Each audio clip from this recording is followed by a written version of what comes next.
Oh, there we go.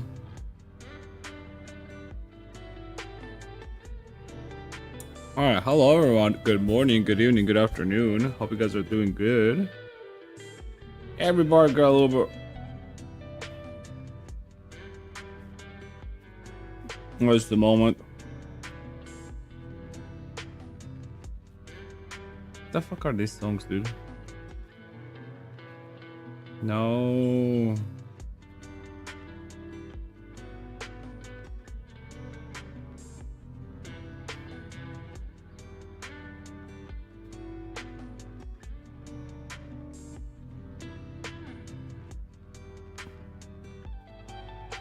Oh, was that good?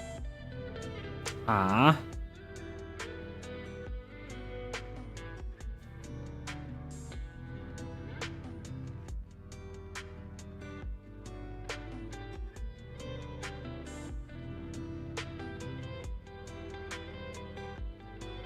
What's up? What's up? That is on.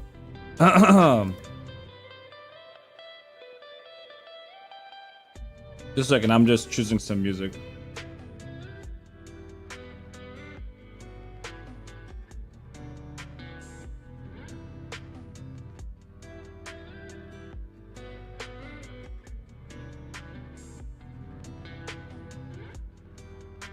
Very Georgia. Relax, dude.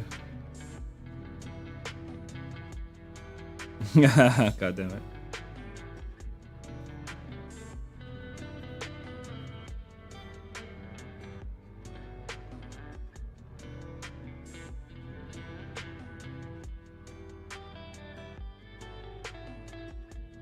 That could work.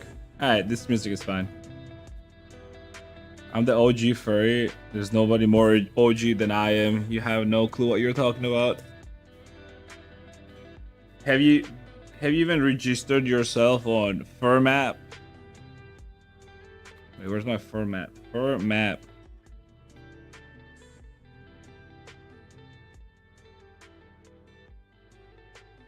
Are you even on VRChat, dude? What are you even talking about? But did you know that before VRChat or this website, there was another website which got shut down? And now there's this website which is sort of similar.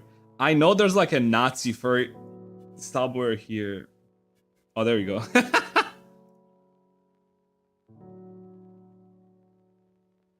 Oh, by the way, I know your weird shenanigans on Discord and you know, but like, you know, it's Twitch, so gotta be civil here, okay? No weird shit.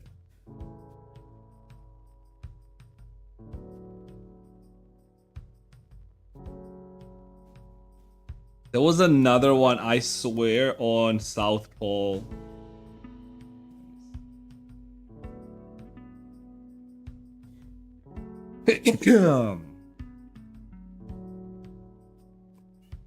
Oh, there we go. This motherfucker. It says Ich bin Shikuber Hand. What does this mean? If Rexlex was here, he would tell me. Oh boy.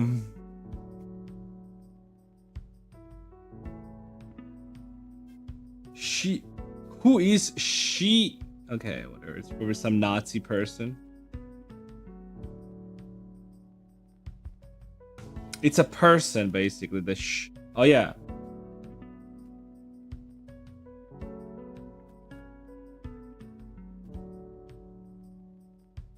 Oh.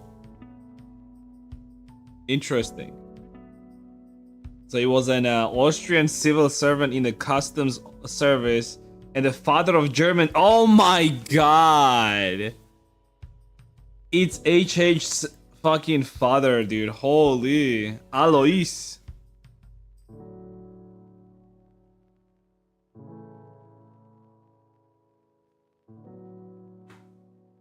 It's funny to think that like this guy, even though his name is Alois Hitler, probably like had nothing to do with like Nazism or any of that shit, right? He was just a dude that just happened to work somewhere and then basically raised a son.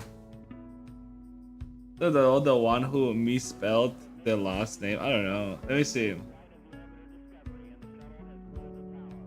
Was born out of wedlock. His mother was Maria, but his biological father remains unknown. This uncertain parentage has led to claims that Alois' third wife may have also been either Alois' first cousin, once removed, or his half niece. Oh shit, dude. Okay. I mean, I feel like back in those times, since like travel was not as like easy around the world, it was more common that, not even around the world, but around the like country as well, right? It's probably that it was more common that people were just marrying their own cousins. And I would imagine in most cases it was not even on purpose, because they're just sort of living in the same village. And I mean, if that village has existed for hundreds of years, right? It's very it's very common that people would be like each other's cousins or like some sort of relatives, right? I can hear a little too much. No, I always have music low.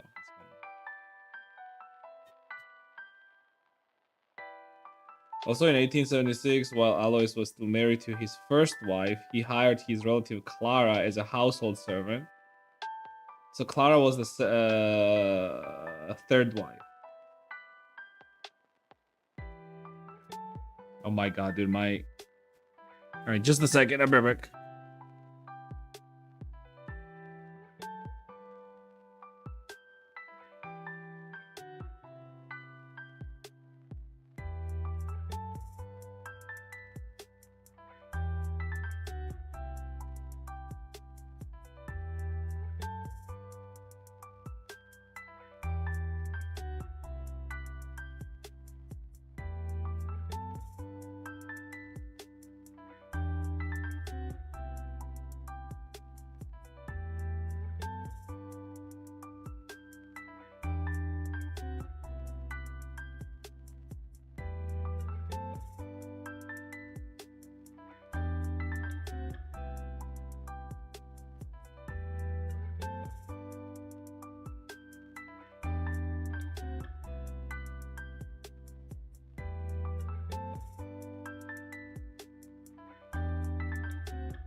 Alright, I'm back.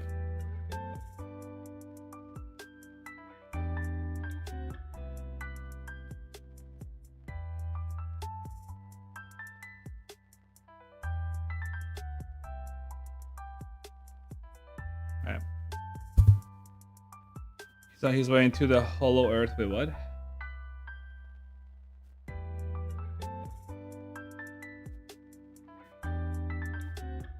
Georgian script looks straight up from some fantasy dwarf or elf language. It is.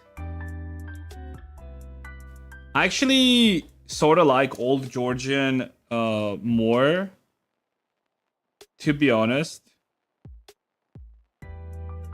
Because like it straight up looks like actual runes.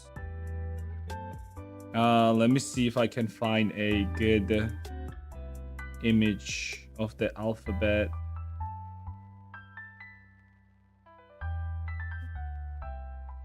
I feel like maybe this is like a good representation of it. Like all of these are letters basically.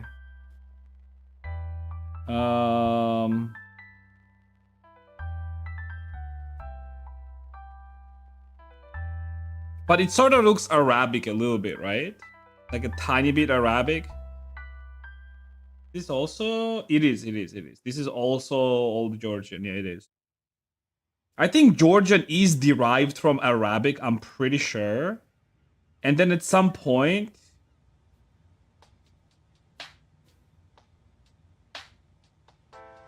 Here, this one. There we go. Like the fatter letters are basically the old ones, and then the newer ones, those are the newer ones.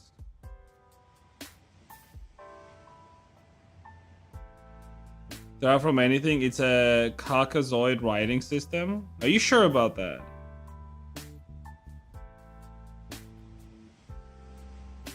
Let me ask Chad. Let me ask Grok actually, because I remember like I was learning about it in school and like they would say it derived from Arabic. But let me see. Where did Georgian alphabet derived from? The Mkhedruli script used today likely evolved from earlier scripts used in the region, with roots in the Asomtauruli and Nushuri scripts. These scripts are believed to have been developed in the 5th century, additionally attributed to Mesrop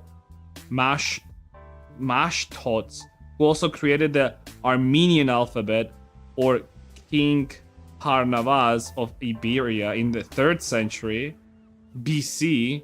Through historical evidence leans towards a late origin. Scholars suggest Georgian scripts were influenced by Aramic script, Greek alphabet, and okay, so it was more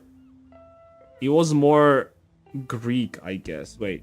So Aramic. Early inscriptions in Georgia show similarities in Aramic letters, forms which were widely used in the Near East. You see, East. Not East Europe though. It's East. East could be, well, alright, let's see. Some letter shapes in the alphabet structure resemble Greek, likely due to cultural and trade contacts. And that makes sense because like Black Sea, right? And like, especially like in Western Georgia, I would imagine that it was it makes more sense that like basically traders and everything, they just like sort of like evolved the language. Phoenical script as a precursor to Greek and Aramic, it may have indirectly shaped Georgian system. The exact derivation is debated, as no definitive archaeological evidence pinpoints a single source. The scripts likely developed locally, adapting elements from neighboring writing systems to suit Georgian language phonology. By the 9th century, Asomtauruli, used for religious texts, and Nushuri for manuscripts, gave way to Mkhedruli, which became the standard for secular and modern use due to its cursive, streamlined forms. All right.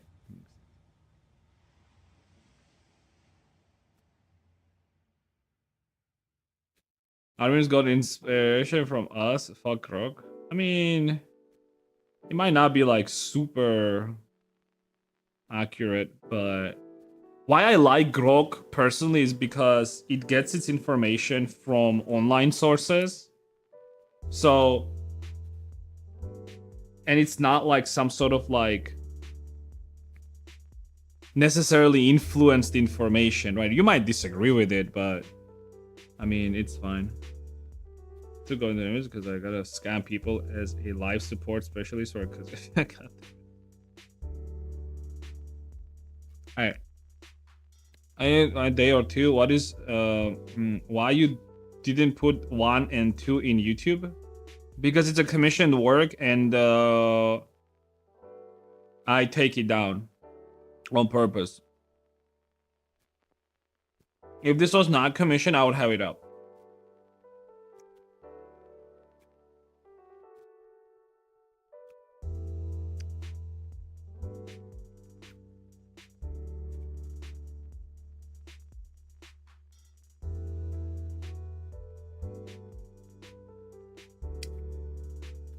Is there a VRChat out?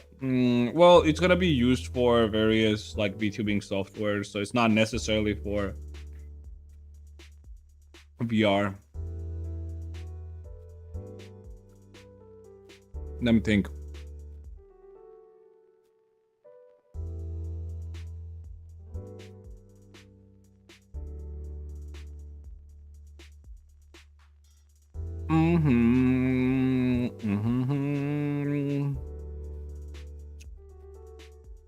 How much does it cost them? I don't disclose like finances. It's only between me and my client.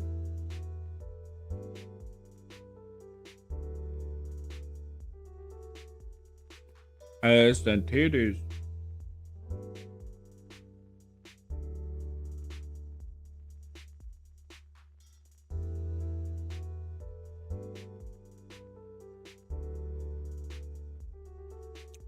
Up, there, down, up.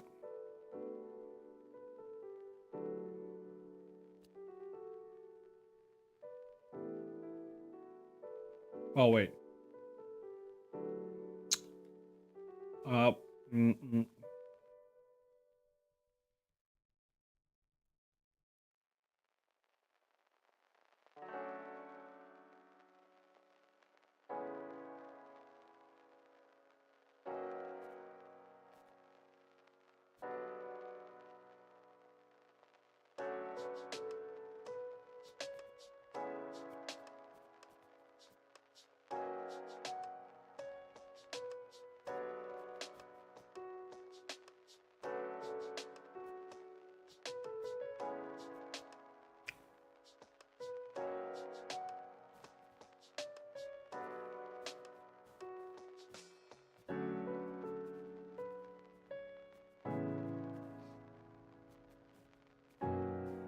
My good merchant. I tried to be.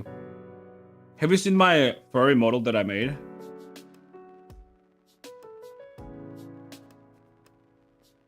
I gotta show you. Wait, give me a second. Don't go.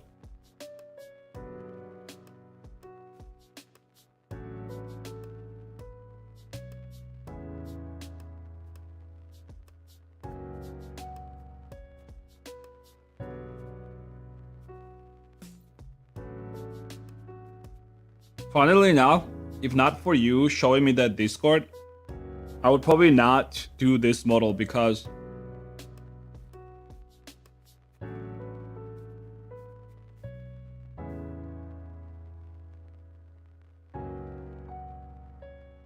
it's a female. Yeah.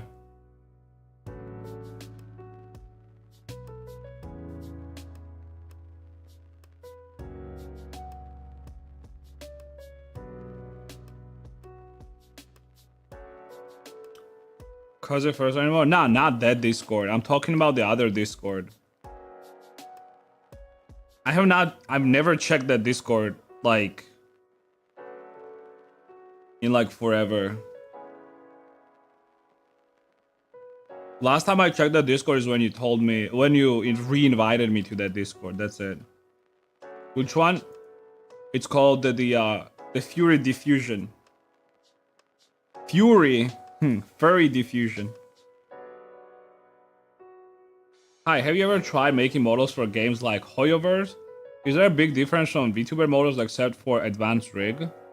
You'll be surprised, but even like Hoyoverse models do not have like super advanced rigs. Have I ever made models for games like Hoyoverse? No, I have not. But like I said, like they're not very different in terms of like.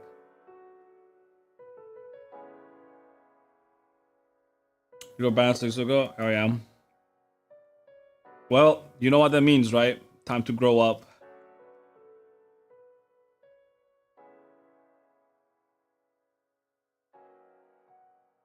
In a furry modeling stream in a while. You stream during my time zones, 9 early morning. She looks so good. I love that texturing. Yeah. I'm already done with that model, by the way. It's already up on like booth and yeah, it's up for purchase already. Has been for a while.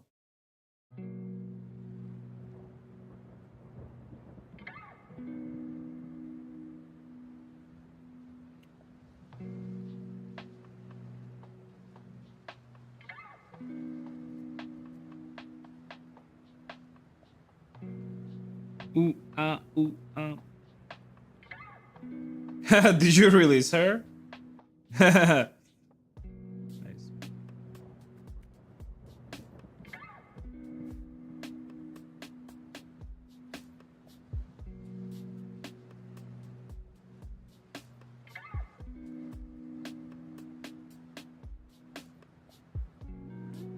Oh wait, I didn't.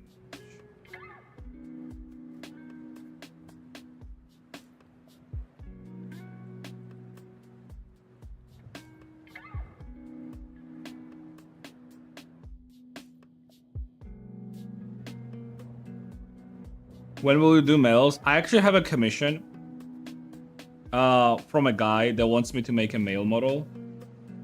He is just basically waiting for some finances. So I'll be probably doing a male model at some point.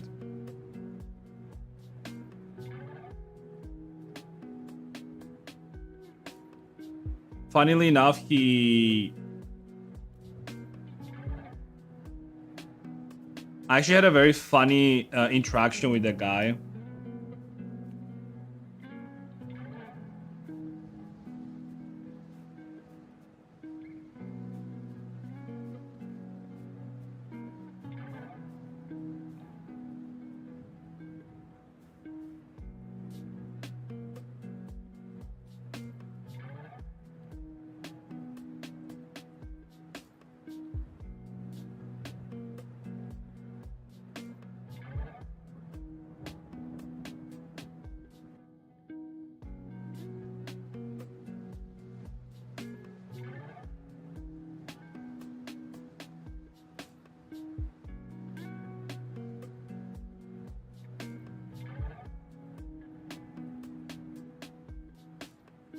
What does the face topology look like?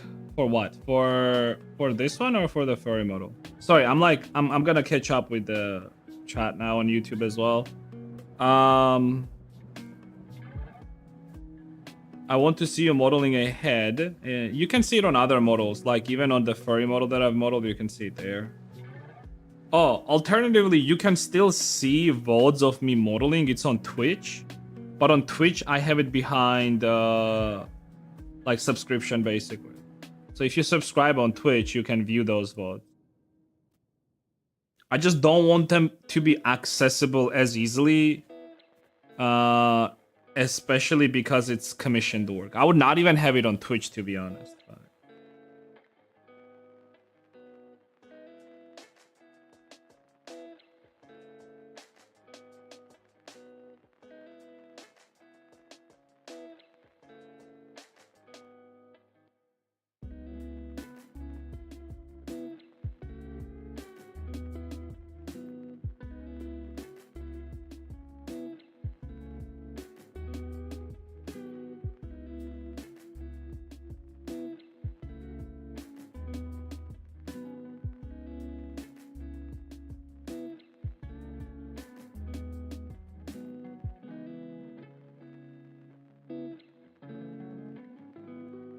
Face exposure for both, please. I'll show it for you for this one, I guess. It's not anything crazy, it's just like normal. It's a very simple, just clean topology, that's about it. Not anything crazy. Over her eye.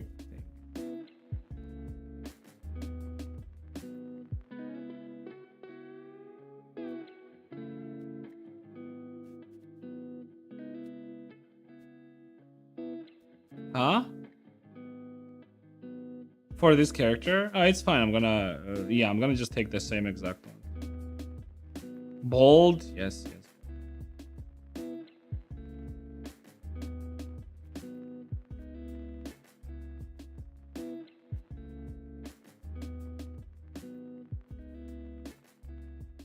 Yeah.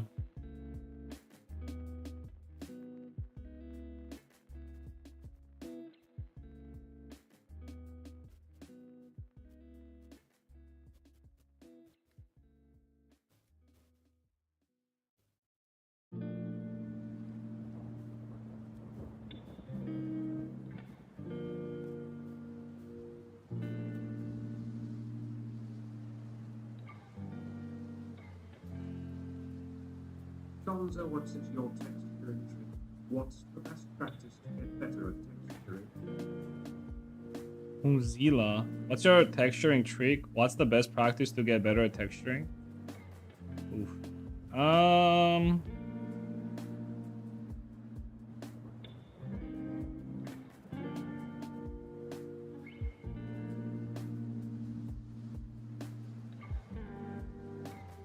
Oh, the starting text. Yeah, thank you.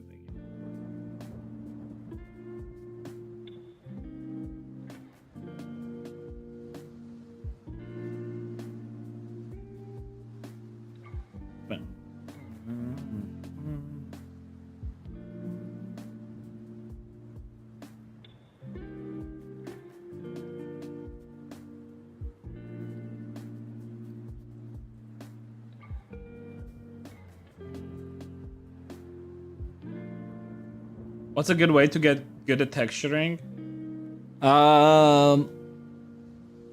It depends like what your skill set is.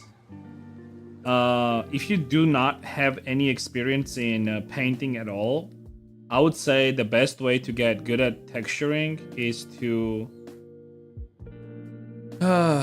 here, just a second, give me a second.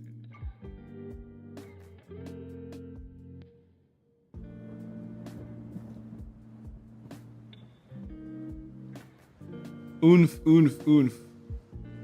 Here, sorry, I can't talk and think at the same time right now. Okay, I'm gonna like stop doing this and I'm gonna answer your question. Sure.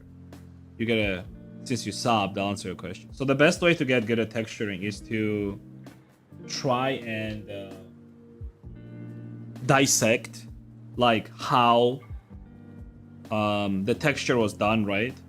And then try to basically apply your knowledge as far as your tool usage goes, and think like how can you get similar results with the tools that you have, basically, right?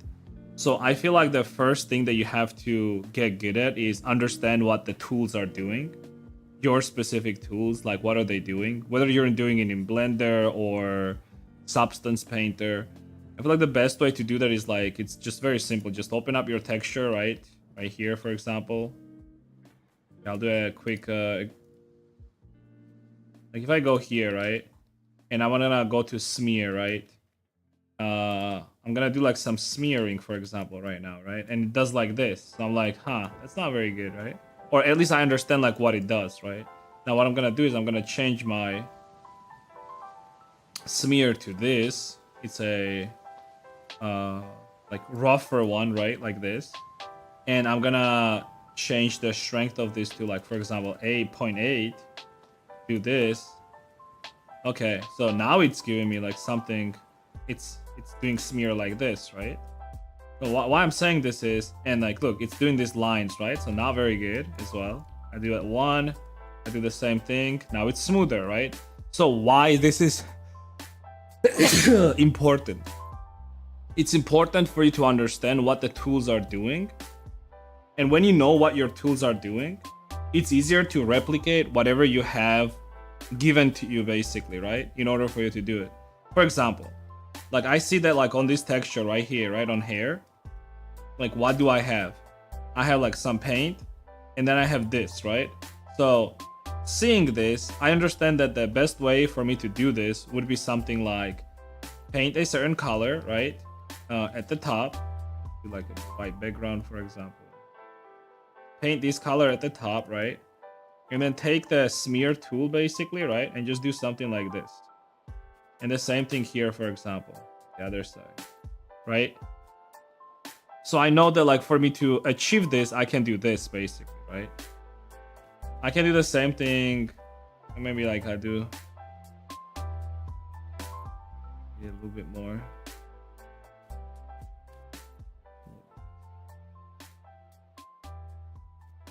So it's a shitty example maybe, but the idea is that you gotta learn your tools, and then whenever you are given a certain task to texture something in a specific manner, you will apply your knowledge of your tools in getting same result, basically, right?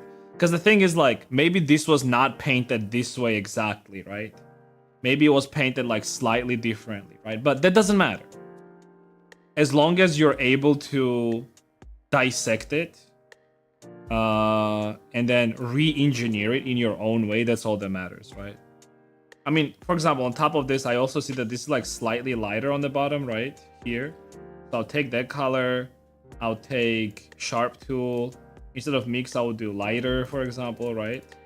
and I would do like that color at the bottom, right? So yeah, like you need to learn your tools first, right?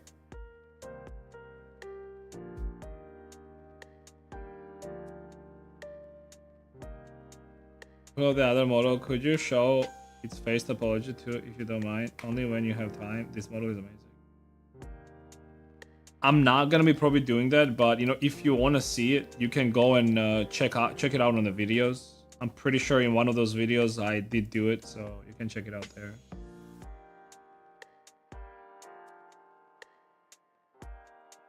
Beep, beep, beep, beep, beep, beep.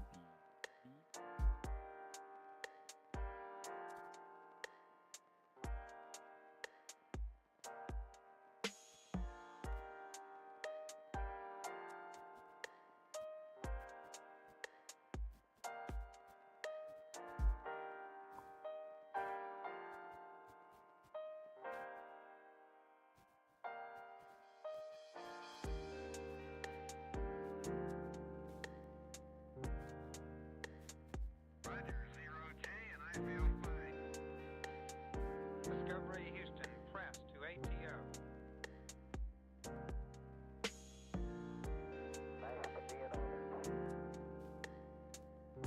Liftoff of mission 41D, the first flight of the orbit of Discovery, and the shuttle has cleared the tower.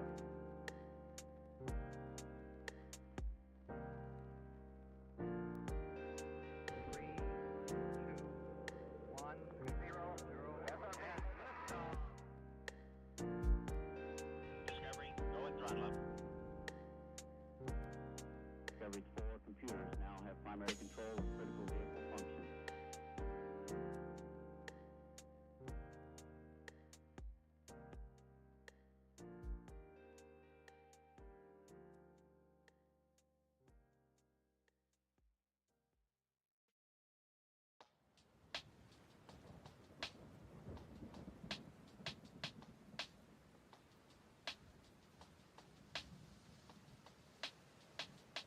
Good to see you here on YouTube. Hey, dude.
Hair tie seems very difficult to do. Not really, honestly.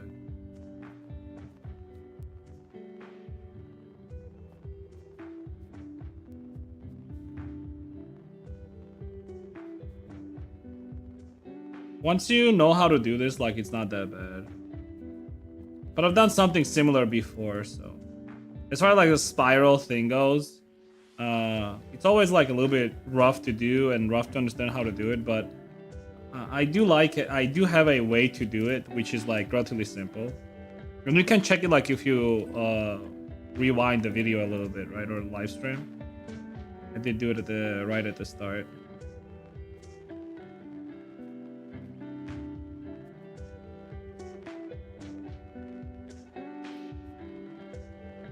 I like that. Alright, one thing that I have to do that I have not done is I actually gotta do the mouth and tongue and teeth.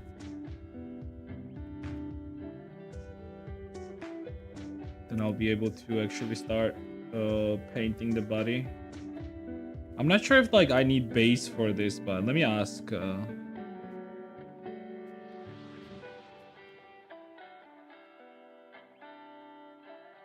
Actually, I had it over here maybe.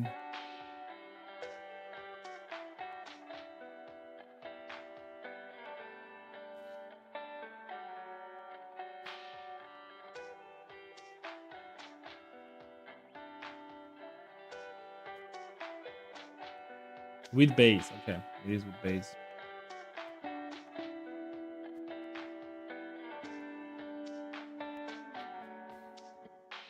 But I wanted to say thank you for helping me learn so much. Keep up the awesome work. I appreciate it.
Liftoff of mission 41B, the first flight of the orbital Discovery, and the shuttle has cleared the tower.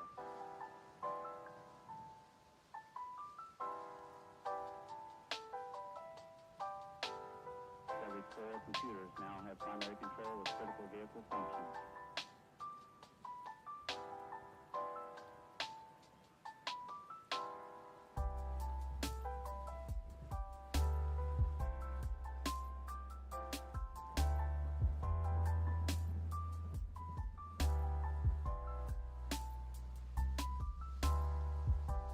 Toggle, what up, Toggle?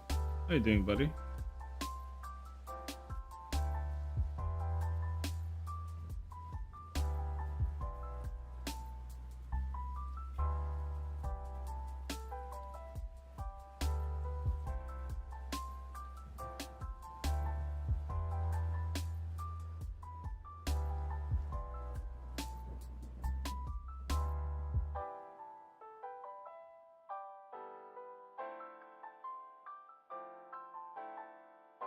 Yourself? Not bad, not bad.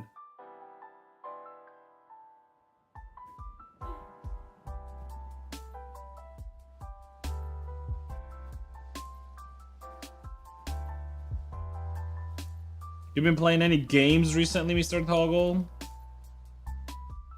Maybe Expedition 33. Maybe.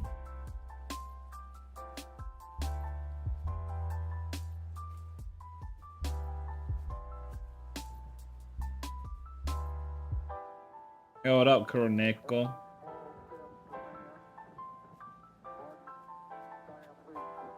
How do you make the mouth snap closed? With a snap tool?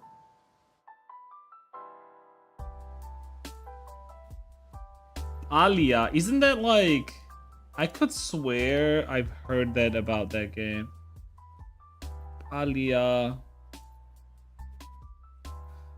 I hate Google. Oh my...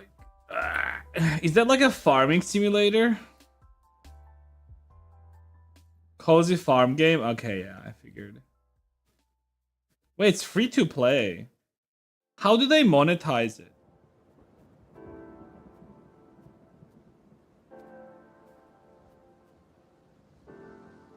It's my turn to like recommend you games now.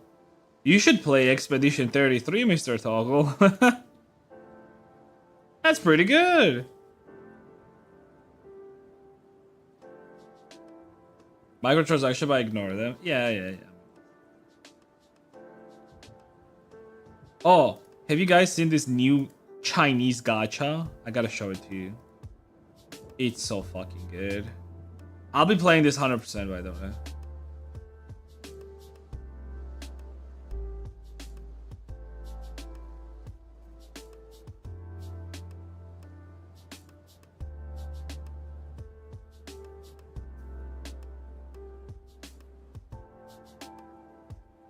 Wait, on YouTube, do you guys hear the sound of the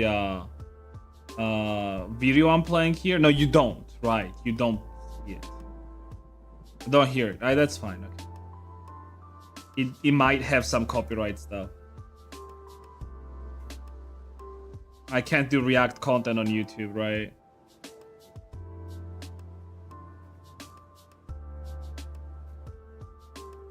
It's basically a game where you hunt furries.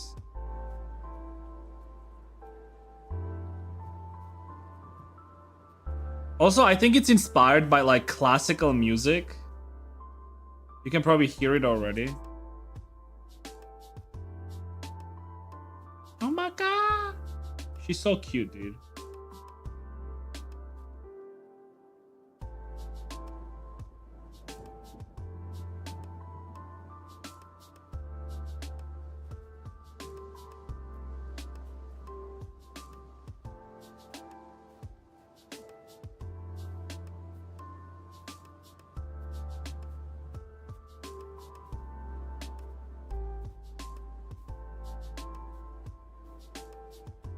Essa.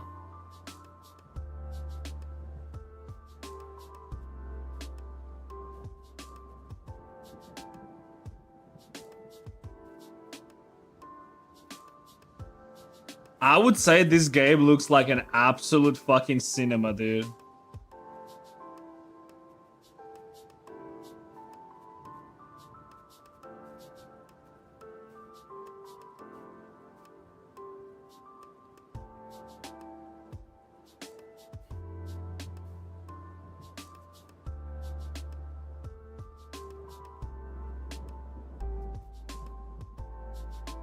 Honestly, if this game has a good story, I would not even care about the gacha element, to be honest. I feel like it's about time. Well, maybe this game will be like that, where it just has a great story. So it's just such a good game in terms of story that you're just not gonna care about the gacha element. I would play it only for that reason, to be honest.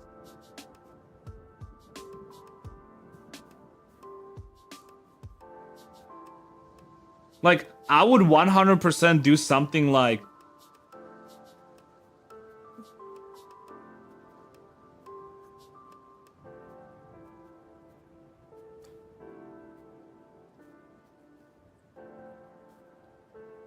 Sound like there's nice. Yeah. What I was saying is... I think if this game is gonna be something where, like, it has a great story... I can definitely see myself playing it just for the story. And once I get to that point where it becomes the daily grind, you know, the daily like chores. Oh boy. You know, like how every gacha after some time of playing, it just becomes like a daily chore type of thing. And you like find yourself just doing the same shit over and over again every day, and it just gets boring and you lose interest. I feel like if this game can deliver something where even if it has that daily chores, right, it's fine as long as it's gonna be able to basically bring new story elements and expand on its world. I can see myself like coming back to this game just to play through the story and then like not play again anymore. You know what I'm saying? Yeah. That's what I noticed you do it, but I could not properly like word it before, but now I understand basically, right? And that there like it's like I feel like a lot of people are missing that, right? A lot of people think that like if it's a gacha game, you have to keep on playing, keep on grinding the daily breadcrumbs just so you can roll for your waifu basically. But that's not the whole game, right? Especially if the game can provide you with some good fucking story, right? So, yeah. Because, I mean, like, everyone always focuses on the gacha element of the game, and, I mean, rightfully so, I guess, because most games are done in that way, because most games are cash grabs. But if at least, like, one game can, like, do something like that, where it's a great story first and foremost, and then it's everything else, yeah, that could be pretty cool. We'll see, though, we'll see. I don't know when it's gonna come out, obviously, it might come out in like 2 years, in 3 years, who fucking knows.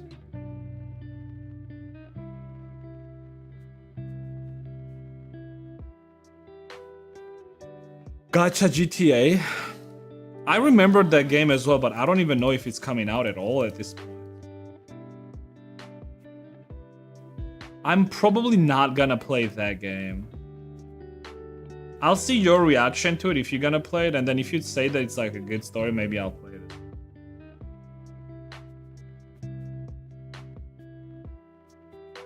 I think it's coming out soon, I think. You're also talking about the GTA gacha, or the gacha that plays like GTA. Charles.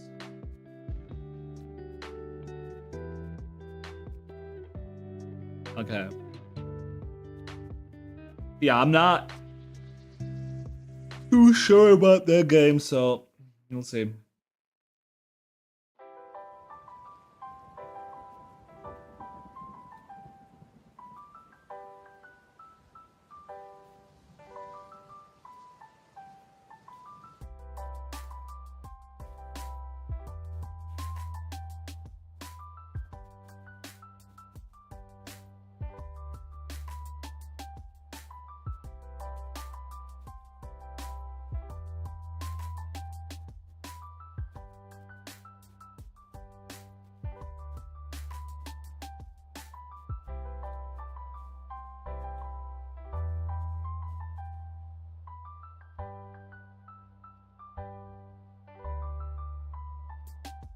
I glazed the game so hard.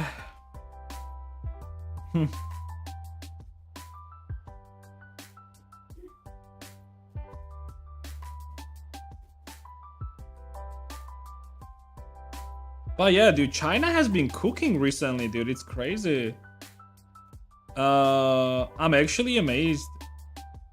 Especially since like Western developers are just shitting their bed with every fucking new AAA game release. Which is quite sad, to be honest, but I guess like it's expected. It's expected because whenever like people are just so much, people get so much invested into like ideologies, especially political ideologies, right? It only makes sense that like a lot of these things are just gonna start going to shit, right? And in this case, it's just video games. They just couldn't leave this area alone. Couldn't just like leave it to like actual creative people. They had to like insert their fucking social commentary and politics into gaming as well. and like literally fucking ruining gaming, at least like in the West, right? I'm mostly talking about America, by the way. Like, European developers are still cooking pretty good, to be honest, here and there, right? I mean, there still are some things like where they are funding like some woke games or some shit like that that nobody fucking asked for, right? Which, in my opinion, is stupid. Like, I know that there's a program in European Union where they are specifically funding developers that are like basically bringing in some narratives, right? That are some sort of a social commentary on like today's world, which again, like nobody fucking asked for, but they're still doing it.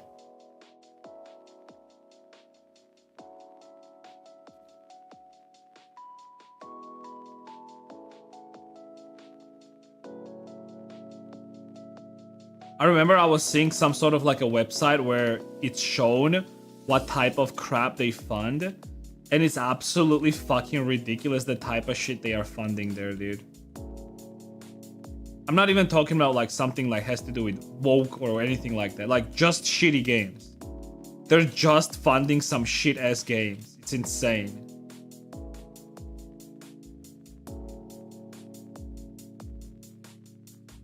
I might get that Mind's Eye game. Let me check what it is. Mind's Eye. Mind's Eye. Ooh, what is this?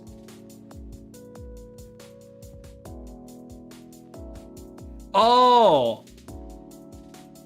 I remember like seeing this. Is this like GTA but like...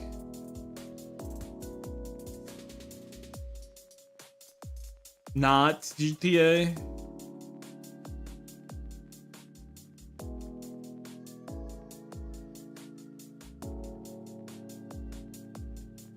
Alright guys, yep. Tanuki.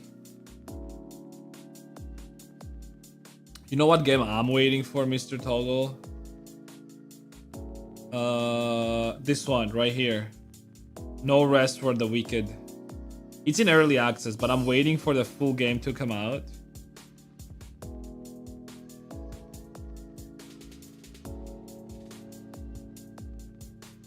I think that's about it for now. Oh, also this game, Chronos. I'm pretty sure this one is made by the Polish devs. And it's like gonna be sort of similar to Dead Space. I also like it because there are some like Soviet aesthetics or post-Soviet aesthetics in this one. Like, for example, this building and this fucking garage. But it's a very Dead Spacey game, so I do like that. I'll be playing this for sure.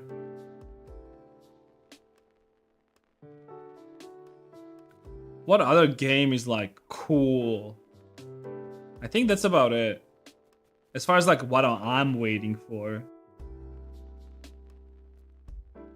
The two games I'm looking for is Wu Chang. I think I've seen that one. Wu Chang. Yeah, it's like I've seen this, I think.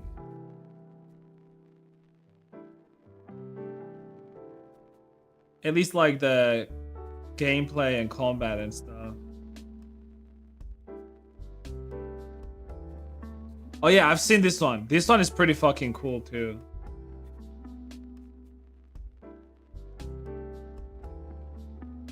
And Tides of Annihilation. Tides of Annihilation. Oh, what is this one?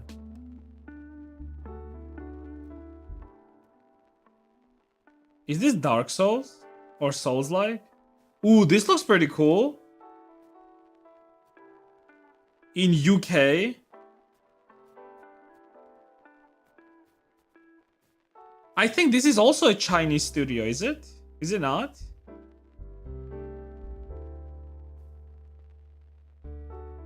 Wow, actual attractive women in video games. Wow.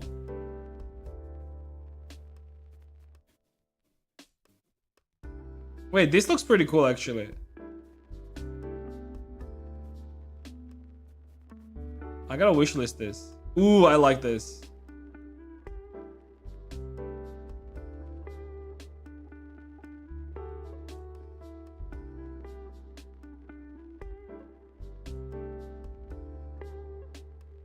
Oh, you know what this reminds me of a little bit? A God of War. Ooh, yeah, it is God of War, huh? Like especially this like type of like movement. This seems very much like God of War type of thing.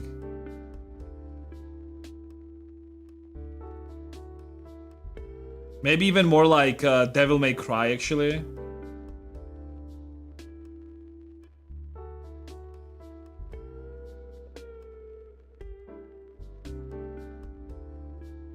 Yeah, maybe even more Devil May Cry actually, yeah.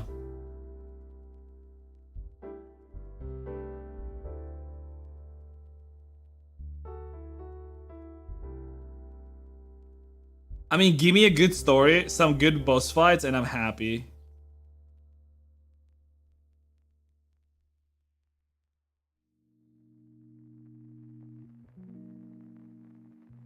Beep beep beep boop boop boop.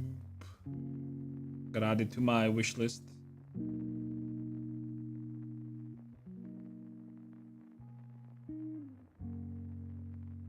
You see, this is why I really think you should play Expedition 33 Toggle. Huh? Oh, did he say he watched it already? Okay. Oh, hey, he did say it, okay. Shadow of Colossus? Yeah. Do you know what game you might like, Toggle? Wait. Have you seen God Save Birmingham?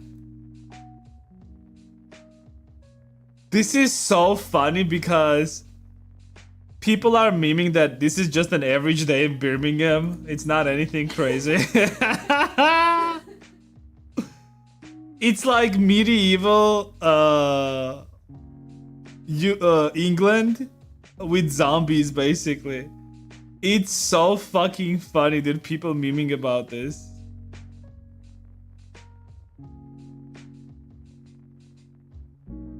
It's so fucking hilarious.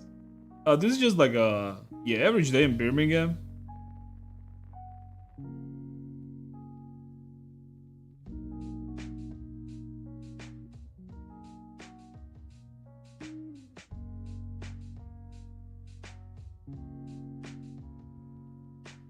Is this like a survival game? I think it's a survival game with zombies.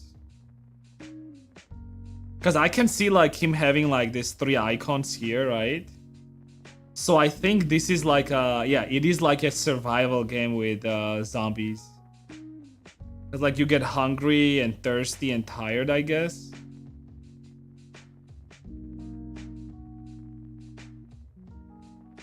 The real Birmingham is worse.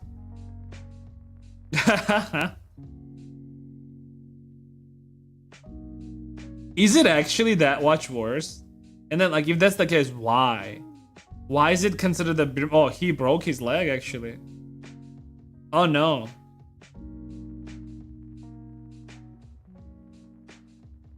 There are people who live in Birmingham, not zombies. For zombie games, it always in our time or in the future. Yeah. Like it's always like when it comes to zombies, it's always like either modern day or like slight future. Because I mean the zombie genre always tries to make it relatable, right? In terms of like some sort of a doomsday scenario, right? And like zombie apocalypse is a doomsday scenario, and if you want people to feel more, how do I say it, like more immersed, it has to be a modern day basically, right? I feel like that's why something like The Last of Us was so good, right? Because it was a modern day. And it was like take on zombies, right, at the end of the day, even though they were like spore creatures, doesn't matter. But because it was modern day, it was like easier to like immerse yourself in it, right? But yeah, something like this has not been done. Because like you can't really relate to like, let's say like what, this is like what, 16th, 17th century UK?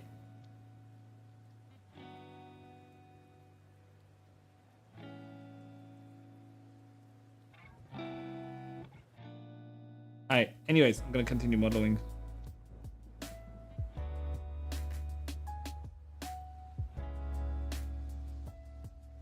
Don't know about how Birmingham is. One big trash heap due to the garbage collection strike. So this game makes Birmingham look good. Really? Let me check. Let me check. Birmingham city.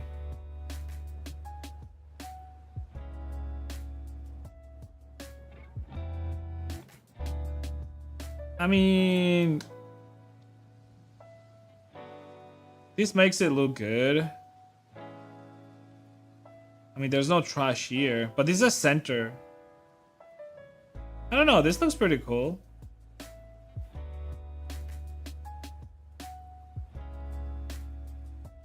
Not even compared to Georgia. In general, this just looks good. I don't know. There's a travel video. Okay. Birmingham trash.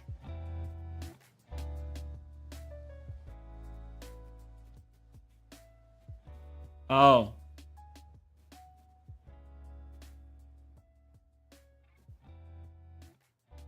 Well, that's crazy. You see, this is funny to me because like it's not that hard if you think about it as a citizen and as a person who lives here to just dispose of your trash even if there's no trash like dump cars going around, because I bet there is probably like an area like maybe outside of a city where you could just dump your shit, right? But it's like a human nature, right? Once people get used to like just dumping their shit around, right? They're just gonna keep doing that and keep stacking that shit. But I mean, that being said, they are paying their taxes, right? So when you're paying your taxes, but then the trash is not taken care of, that's obviously fucked, right? But why is that the case, by the way? Birmingham bean strike is being felt across the city. Our visiting areas, the city from A to Z, find out people are dealing with this issue. So like, people are on strike because when they clearly do a very much needed service to the city. Pay for the workers while giving free money to those who refuse to work. What a joke. Maybe like this is the issue. Like whenever your government is just giving out free money to a bunch of people that are not even contributing to your society, you just don't have enough left to give it to people that are actually doing something for your society. And then something like this happens where they have to do pay cuts or staff cuts, and then you just don't have enough people servicing the city. Yeah, I think that's absolutely stupid, by the way. Yeah, I don't know. I would imagine that's probably the case, right? They're just not able to pay those people properly because like city does not have enough funding.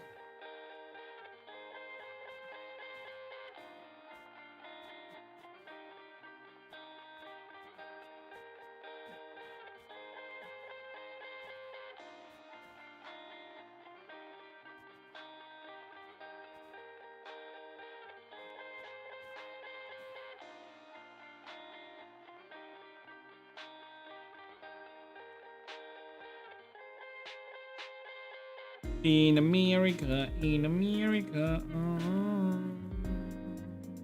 Hi, hey.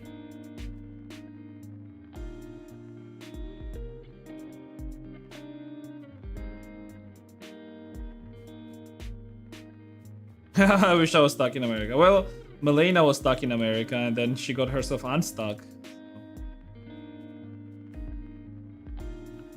These are either 2D or 3D. It's 3D.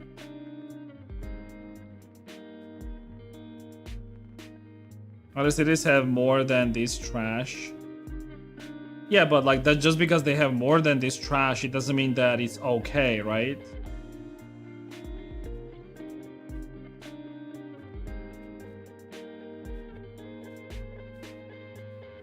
I mean, I can understand the idea that like when cities become big, it's like harder and harder to maintain them, right? But at the same time, it's not just the cities, right? Um,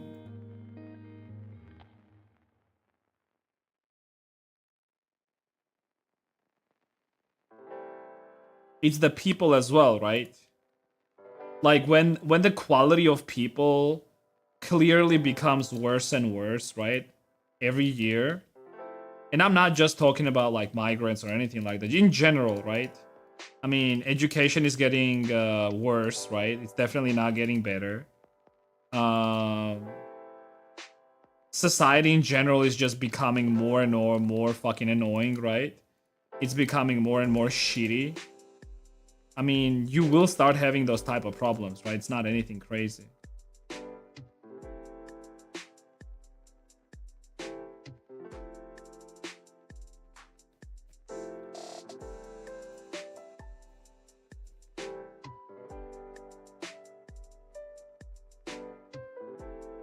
Boop, boop, boop, boop, boop, boop, boop, boop, boop, boop, boop.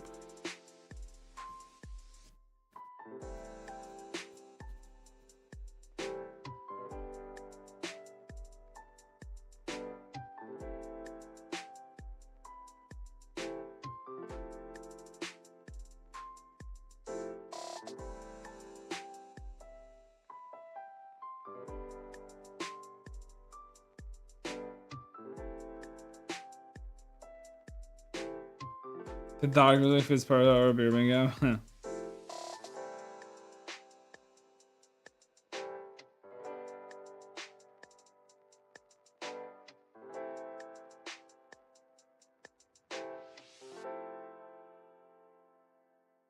How you been overall, Mr. Toggle? You been doing alright?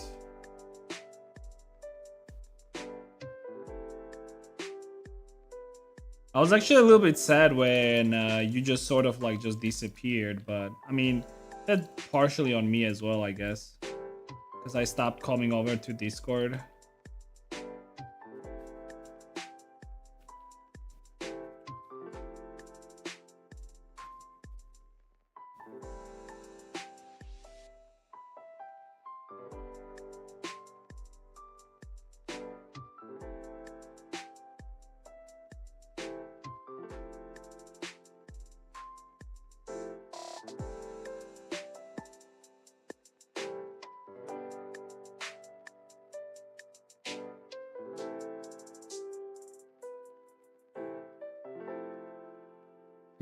I know that. I know that. I was depressed and dealing with it all. Nah, that's why I'm asking, like, how you been doing overall.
Doing better than a year ago would be better. Yeah.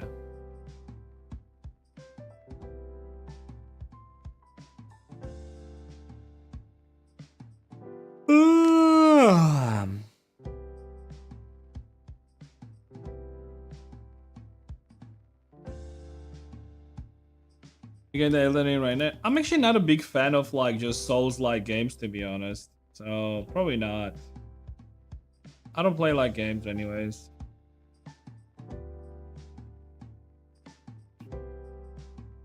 What, Elden Ring? Uh,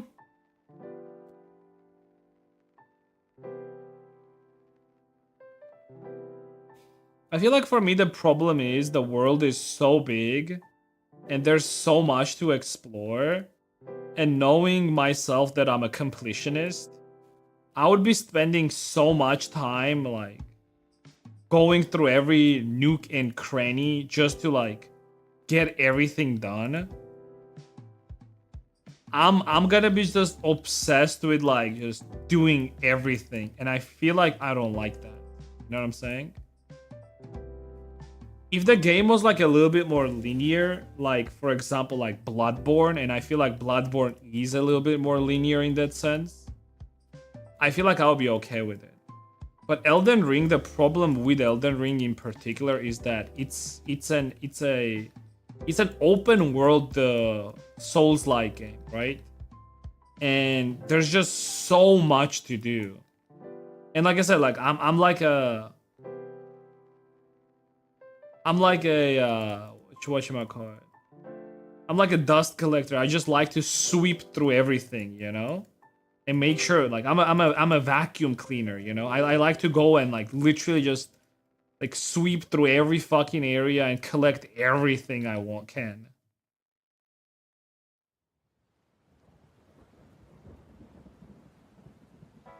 I guess, but... Like, right now, I don't feel like it. You know what I'm saying?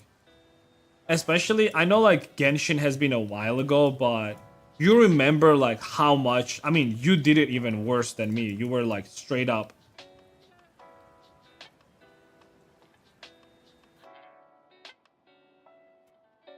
Yeah, I know that. And you see, that's the problem. Like, right now, I'm not finding enjoyment in, like, clearing the world like that, basically. Although, on the other hand, like, in Expedition 33, I was doing that too, but there I liked it. I liked it because it was more linear. It was not as, like, convoluted, right? But the world was still big, so I don't know. Maybe yeah, I don't know. With Expedition 33, the difference is that like you basically have overworld and then the sort of like a dungeon type of thing. And in the dungeons, right, in each particular area, it's easier to clear it out. In Elden Ring, you don't really have that. Everything is like interconnected, right?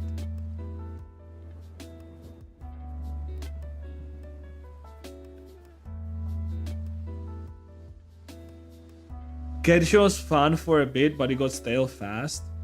I mean, the funny part is, even the Chinese game that I showed earlier, right? The Stellar, whatever it's called. Oh, Silver Palace, right? Like, it's crazy to compare something like Genshin, who sort of like was like first of its kind in terms of like a open world gacha that got popular like worldwide, right?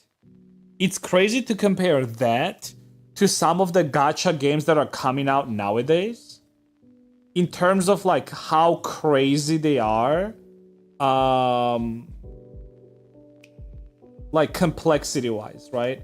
Bigger worlds, like more complex characters, more complex dialogues, like overall game mechanics being like way like better, visually also being better, right?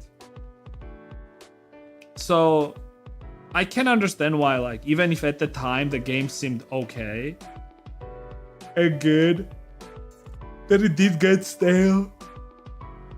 Especially since like those type of gacha games work like that, right? They just release like a little bit of content, and then after some time they release more content.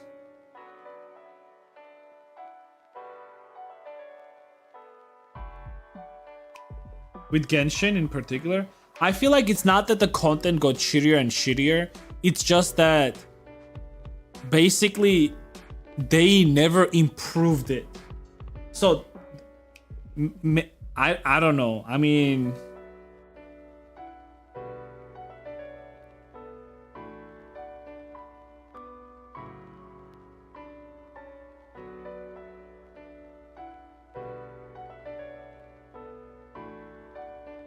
yeah.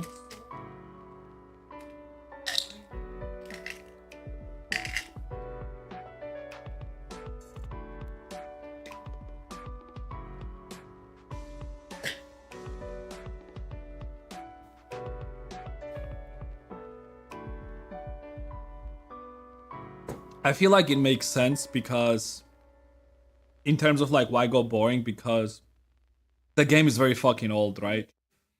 And the problem with stories is that stories are good when they have some sort of ending, right, to it.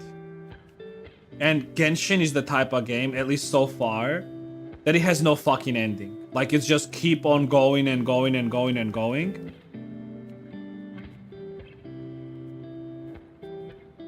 You really think they're gonna just end Genshin Impact, a game that is bringing them millions and millions of dollars? Yeah, I think I'll do it, to be honest. I'll do the good old setup where I sit at the I'm not sure how I'm gonna do it in terms of like time. Like, am I gonna be still 3D modeling or am I gonna be fully playing the game? I'm not sure about that. So we'll see. I might do something where like I do my normal stream, then I go like eat, rest, and then I do another evening stream type of thing. Maybe I'll do something like that while playing Death Stranding 2.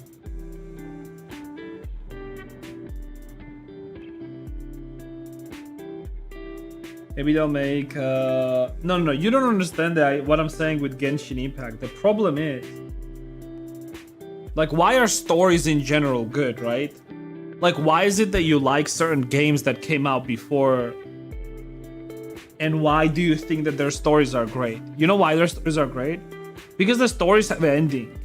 If stories do not have ending, right, then they're not fun. If the story is always ongoing, and it's like same thematic, always same exact thematic, you will get tired eventually. Whether you want it or not, like, that's how it is. Whenever you have like a same arc, right, repeated over and over and over again of like hero struggle, and then hero ascends and defeats the adversary and he's the winner, but then there's another adversary, and then now the hero is weak again. And then you have to do the same thing again, and then again, and then again, and so on and so on and so on. It can get boring, basically. You will get burnt out from the same fucking story, basically. Or the arc.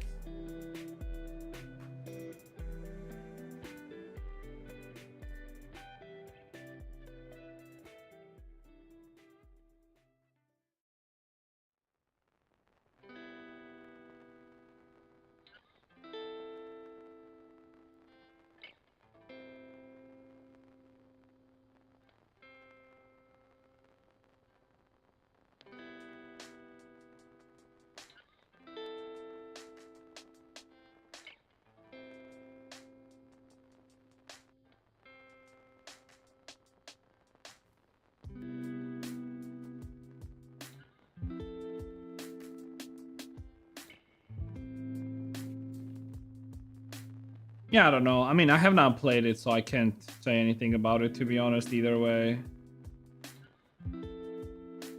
For me, Genshin was done, like, I don't know, very early on, to be honest. Not super early, but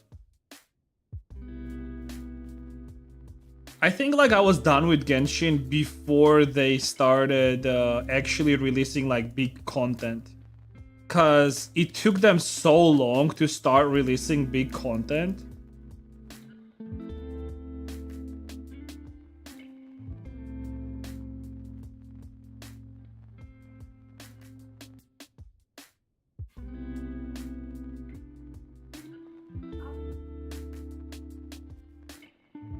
I mean, rightfully so, to be honest.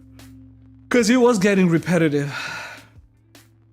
I mean, I didn't even play Girls Frontline actually recently. Have you seen me like playing that game? I mean, I enjoyed while it was like ongoing, don't get me wrong, but I never got into the story because it was like some, like, I don't even know what to call it. The characters are cute, like 100%, but I'm not a fucking simp, right? I don't play games for only characters, right? Like, they tend to look at their feet all the fucking time.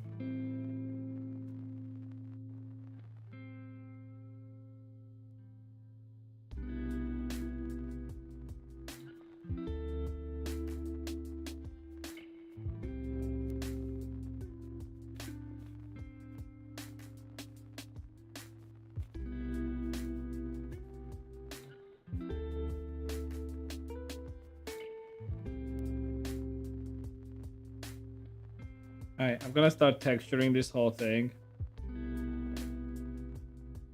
Girls' feet line too. It was actually not a bad game. I enjoyed it. I mean, I might still play it, to be honest. It's not...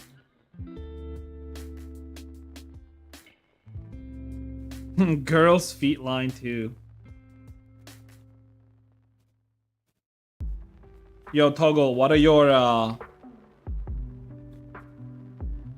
your thoughts on me finally becoming a furry?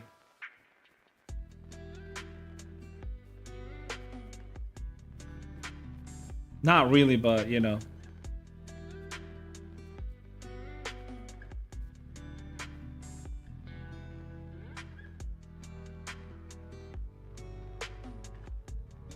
Took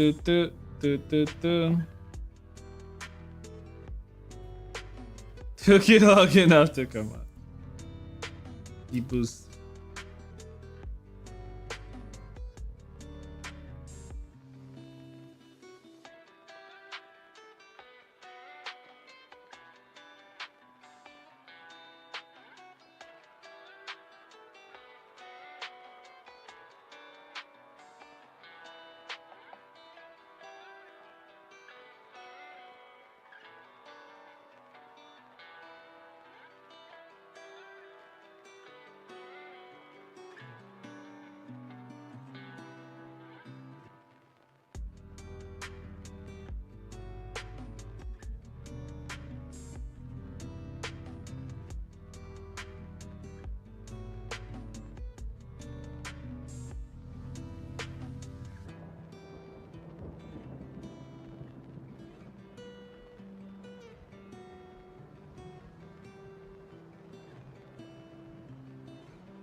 When you buy your first suit, I'm not buying a first suit. There's no fucking way.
It's how the gacha game based on they keep it by the character and get you in Skinner's box, so you just play it for earning, not to gameplay it.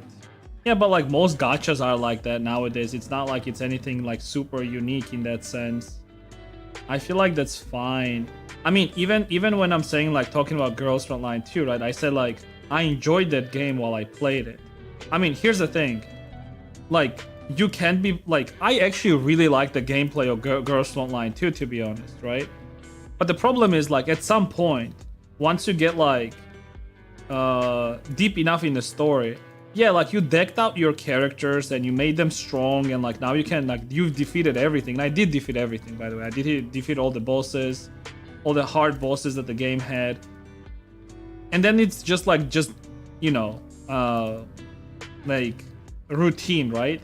And it's not necessarily too bad, but when I got to the routine part, I've played enough of that and I was like, okay, now I don't want to play it, so I just don't play it anymore. That's it. It's not a big deal, to be honest, right? Again, like the gameplay was fun. I mean, like it's like same like playing any game, right? It's like being upset that you played God of War and now the story is done and there's like nothing else to do. It's like, well, yeah, like you did the story, you did make your character stronger, right? You did make Kratos stronger, for example.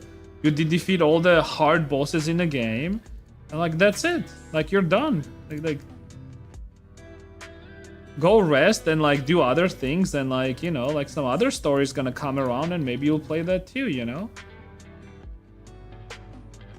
Like it's not a bad thing per se, you know, that like, okay, now the game is done. Like you don't have to play it anymore. That's what I was saying earlier, right? I feel like that's the problem with it's not even gacha games themselves, but more so like how we perceive them.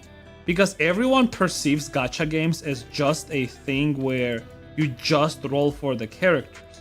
But that's the thing, like for example, if that Chinese game turns out to be like a great game in terms of story, right? What I personally will do with that game is I'm gonna play through it. I am gonna be doing like a little bit of that daily, whatchamacallit? Not grind, what's the other word? God damn it, yeah, I'm gonna do that daily routine, right? We're doing dailies and shit like that. And once I feel like I don't want to play this game for now anymore, as far as the routine goes, I'll just stop, right? And when the new content comes out, and again, if I'm gonna be hooked on the game because of its story, right? When the new story comes out, I'll just go back and play it again, right? To go play through the story. And like, that's pretty much it, right? But that's the thing, like, I feel like a lot of people, whenever they're playing gacha games, they just, myself included, by the way, they just, the game becomes boring whenever you basically start, like, treating it like a job, right?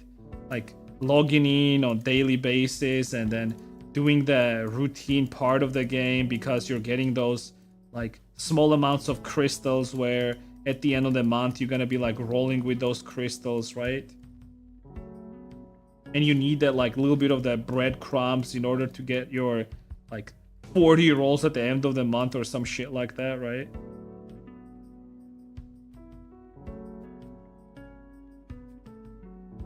I'm just saying that there is another way of playing these games, and it doesn't have to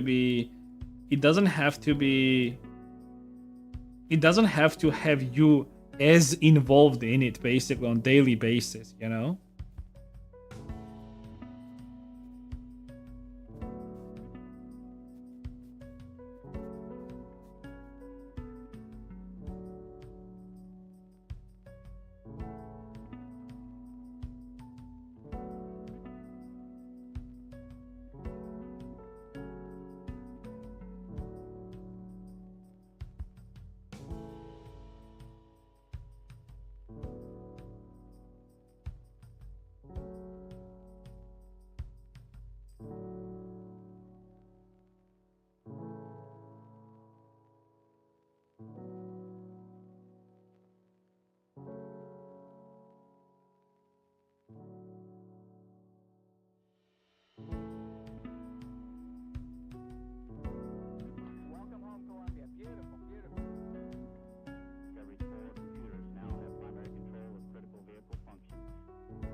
Why not switch to your first? I don't have a first avatar. Come on, bro. Come on, bro.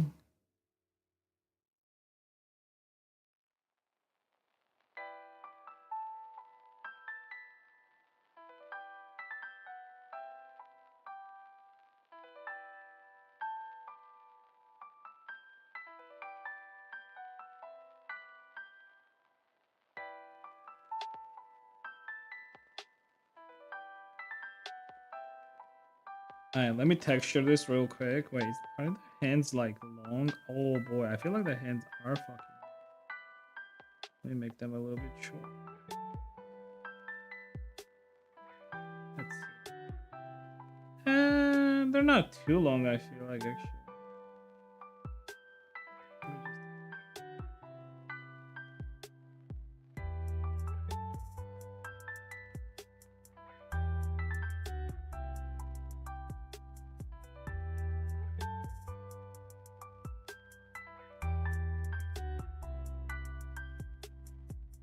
Let me Let me check how big they are. Ah, that's fine. Embrace the fury. I mean, I sort of did. I'm just like waiting right now, seeing like if it's worthwhile for me to go full on furry. Full on. Funny.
There's a Furza? No. God damn it. Look, I'm in a position of waiting for the furry community to accept me, okay? I gotta wait for the furry community to accept me first.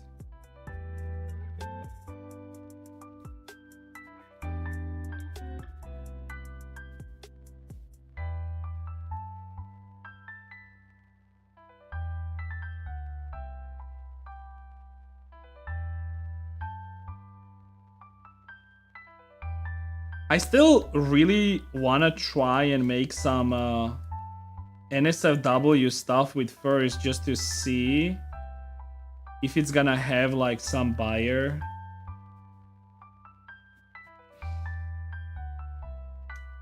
Sayumi, what else Sayumi? Yifing? In a virtual space, there's no such thing as yifing, dude. Yifing. Sniffing, more like.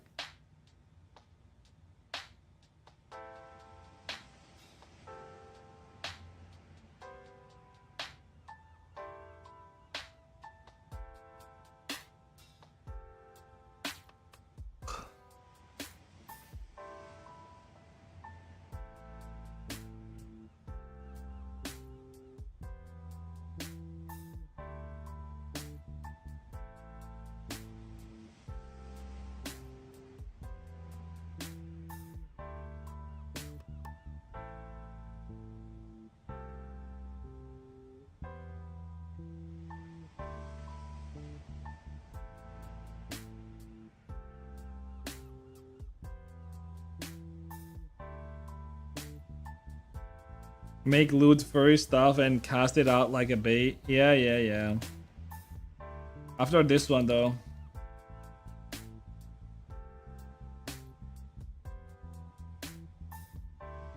After this model, for sure. Alright.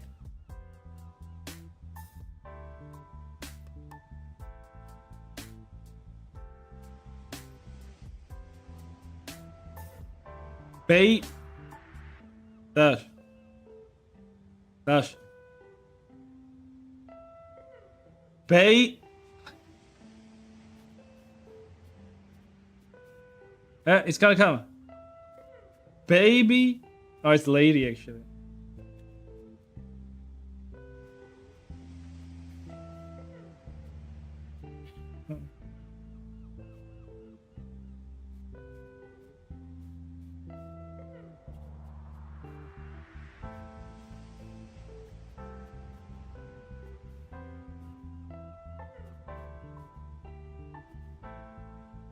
I don't like this music video. You know why?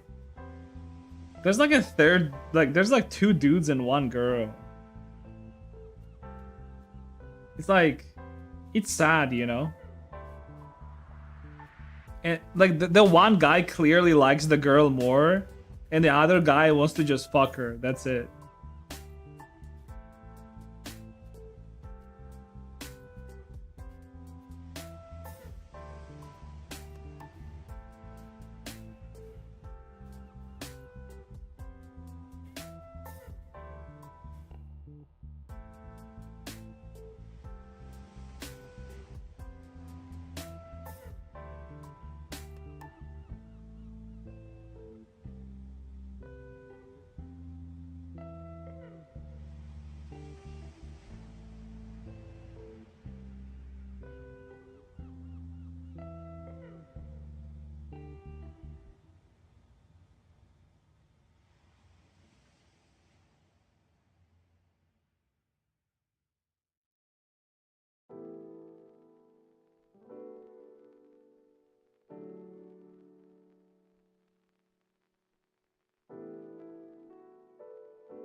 All right. Sorry about that. Oh, Sakura.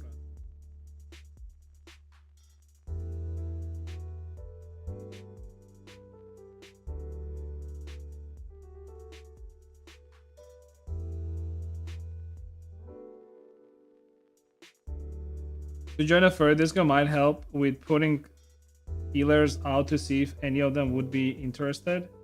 Not really. It's not that type of furry Discord.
What do you mean? Yeah, yeah.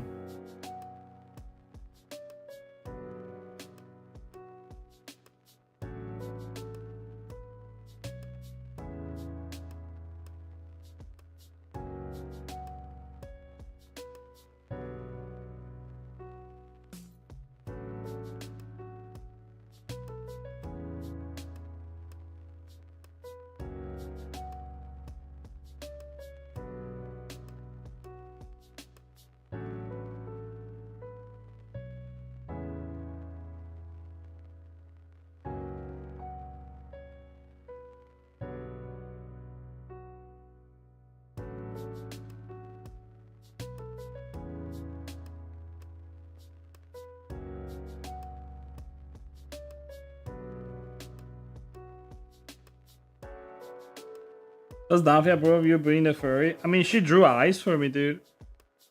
Also, she likes the model. Also, I'm not really a furry, dude. I just make furry. Like, I just made one furry model, dude. Jesus Christ, dude. Made one furry model? Okay, furry now. He's like, dude. Just because I played on a guitar once, that doesn't make me a guitarist. Or that doesn't make me a musician, right? Just because I painted a tree once, doesn't make me a painter, alright? Just because I suck dick once, that doesn't make me gay. And just because I made one furry model, doesn't make me a furry. Makes sense, right?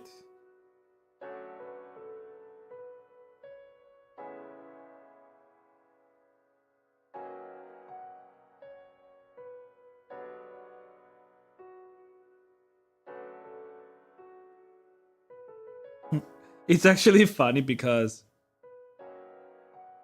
there was one comment like a day ago or something. It was like, oh, you're a furry, ew, unsubscribed. God damn it.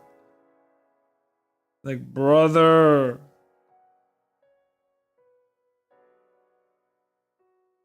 Brother.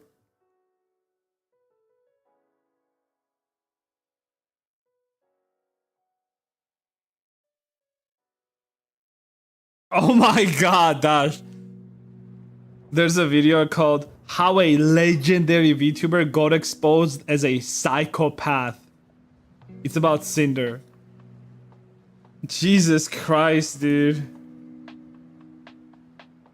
Dude, I swear to god, VTuber community is so fucking bad. It's actually insane. It's actually fucking insane how bad it is. A psychopath.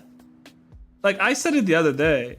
The worst she is, she's just an asshole. Like at worst. That's it. She's just fucking asshole. But calling her a psychopath, that's a little bit too much, I feel like. She's not a fucking psychopath. Oh my god. She's just a piece of shit, like that's it. I mean, it's okay if you're a piece of shit. And it's okay if you're an asshole because that means that, like, you can become better, right? I mean, nobody's, like, born perfect. I understand that, like, this sort of like this, like, woke type of, like, left-leaning people, right, have this mindset, right, of, like, well, you have to be perfect, right? From the day that you are born, you have to be a perfect human being, right? Otherwise, and if you ever make a mistake, like you're done. You have to just be deleted from this world, which is like very fucking fascist if you think about it. So talking about a group of people calling other people fascist, right? But like you make a mistake, oh no, you're done. You're out of this fucking life. Like that's it, which is ridiculous, right? Like we humans, why we are so good is that we learn on our mistakes, right? For example, animals don't do that very often, right? Well, some animals do sometimes, but most animals don't learn from their own mistakes, right? But we do, humans. We humans learn from our mistakes, and the only way for us to get better is to make those mistakes, right? So it's insane to me when, like, there is like a particular behavior that these VTubers themselves are fostering, and they themselves become victims of it. It's insane to me. Because even somebody like Cinder most likely fostered that behavior. This like if you ever make a single mistake in your VTubing career, you're done in my eyes. I'm gonna unfollow you. I'm gonna put you on my shit list. I'm gonna tell all my friends to not have any interaction with you, right? She's been part of that, by the way. That's undeniable. But then she gets the other side of the stick, and now she's being fucked by the same mentality she fostered. And that's crazy.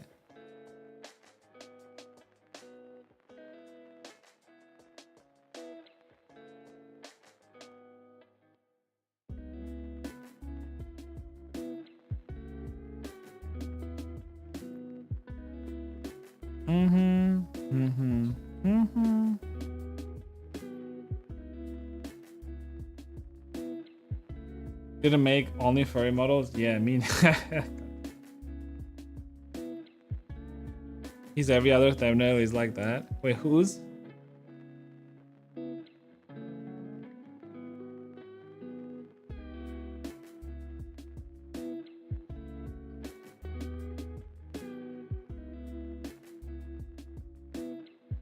What does she do? Who? Cinder? She didn't really do anything crazy, to be honest.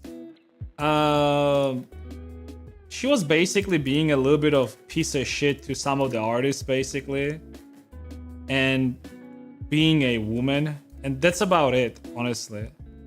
She was just being like a little bit jealous here and there, shit talking some VTubers behind their back.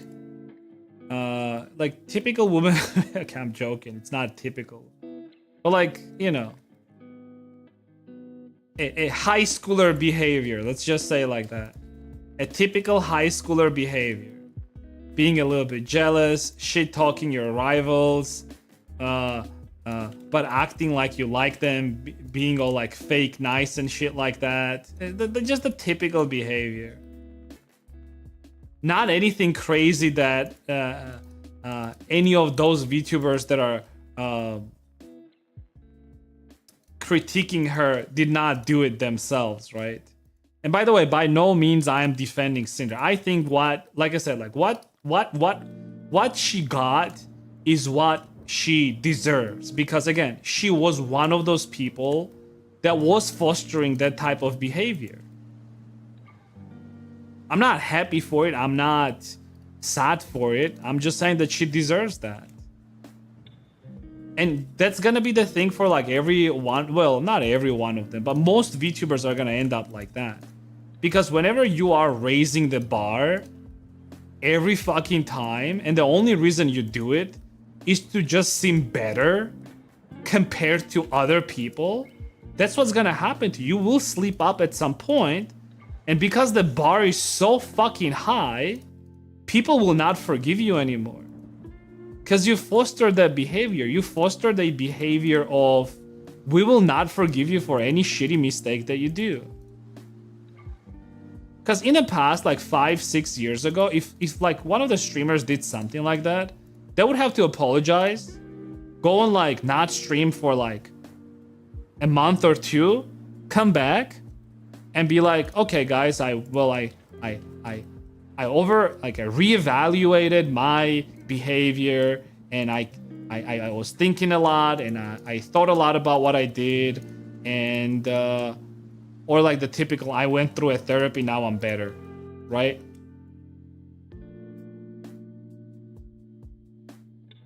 But the problem is, nowadays you can't even admit to your mistakes. That's the big problem. You can't even say, yes, I've been a piece of shit. Yes, because like this popularity basically made me crazy or whatever the fuck, right? It got to my head and I forgot what my roots were and where I came from, right? And because of that, like my behavior being very shitty lately, and I apologize for that. You guys made me realize that I'm being a piece of shit, and you know, just apologize. But you can't even do that anymore, right? Because people don't want you to get better. People just want you to eat you alive. That's the problem. And again, it's the behavior that they themselves fostered.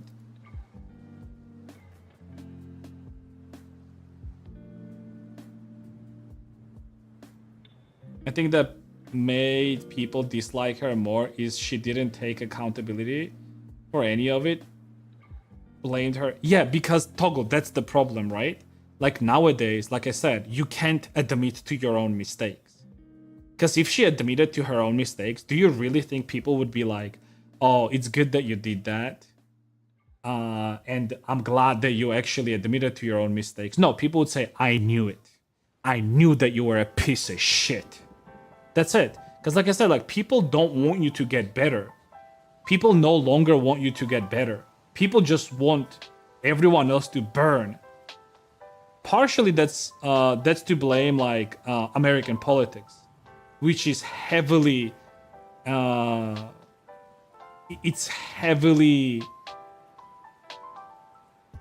heavily affected people's how do I say this? People's ability to interact with each other, right? She's fucked either way, terrible person. I mean, like I said, like I don't think that she's any worse than anyone else that there is out there, to be honest. She did some shitty things, but like is it something that you can't become better out of? No, like she can definitely become better. Depending on like how she chooses to deal with that situation.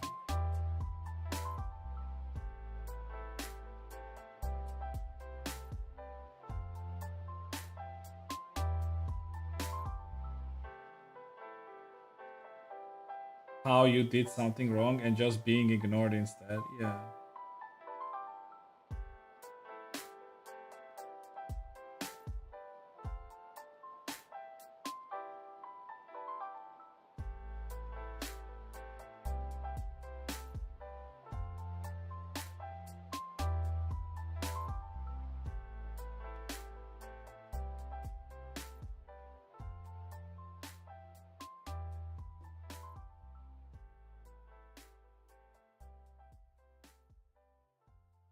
What other browser you followed recently? I didn't even really follow this one. It's just, it was interesting to me because it had some characters in it that I personally knew. Well, not personally, but I knew off of, right? And it was interesting to me see how these characters are basically burying each other down and potentially are making it even worse for themselves, right? Especially like some of these VTubers are obviously fucking crazy, right? What a drama I followed. Hirishi, I think is her name is. Hirishi. The one who got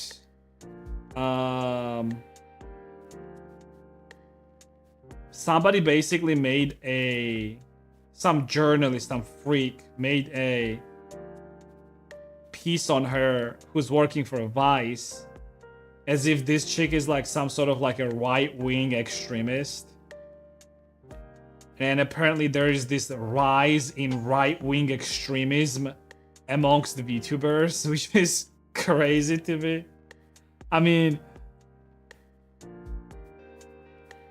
surely if you're saying that these are right-wing extremists, right?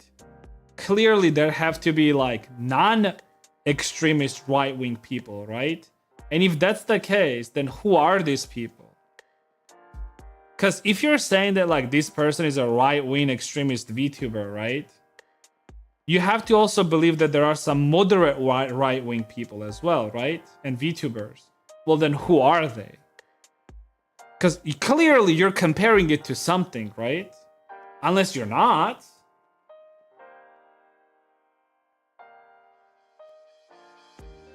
You see, another L for the Westerners, dude, I swear to God.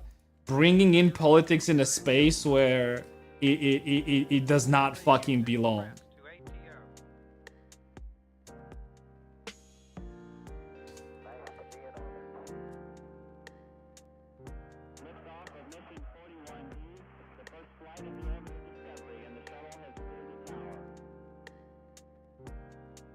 Westeroids.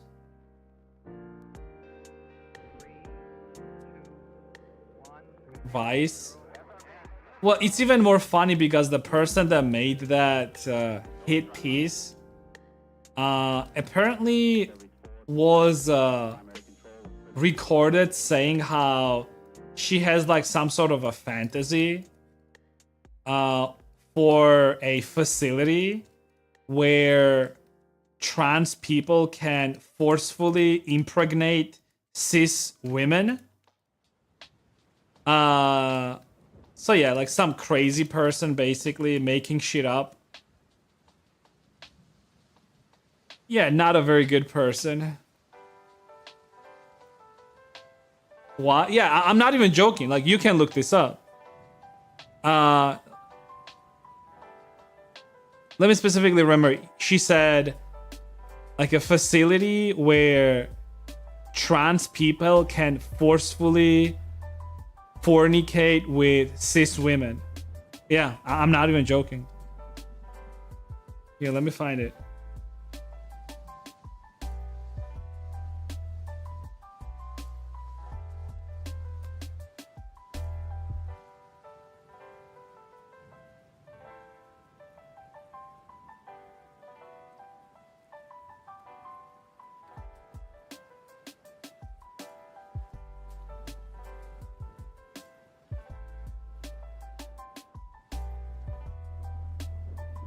Anna Valence.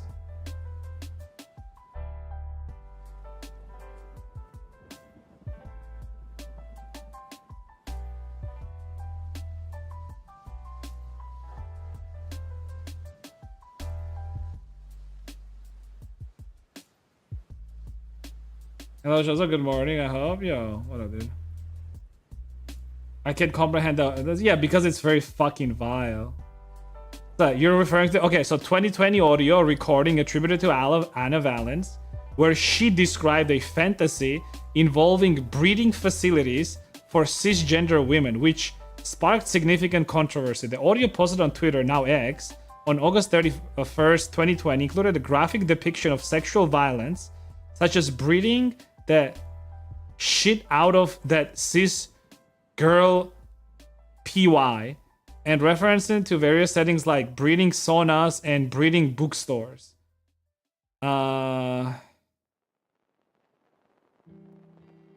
Tweet from the same period mentioned 12 to 14 trans women who all initiate breeding facilities where we high-five each other all while spit roasting cis women.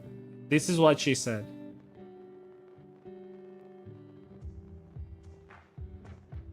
Yeah, totally sane people, dude.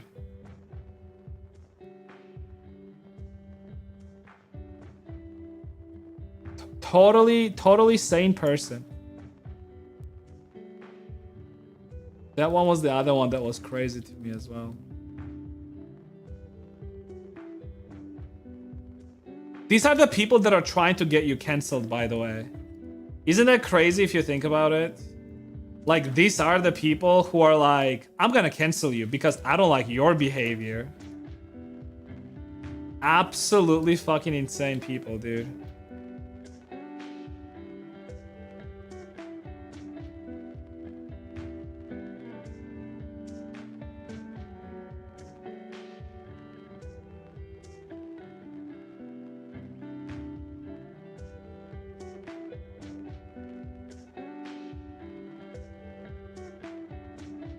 When I hear such things, I think my life is too boring.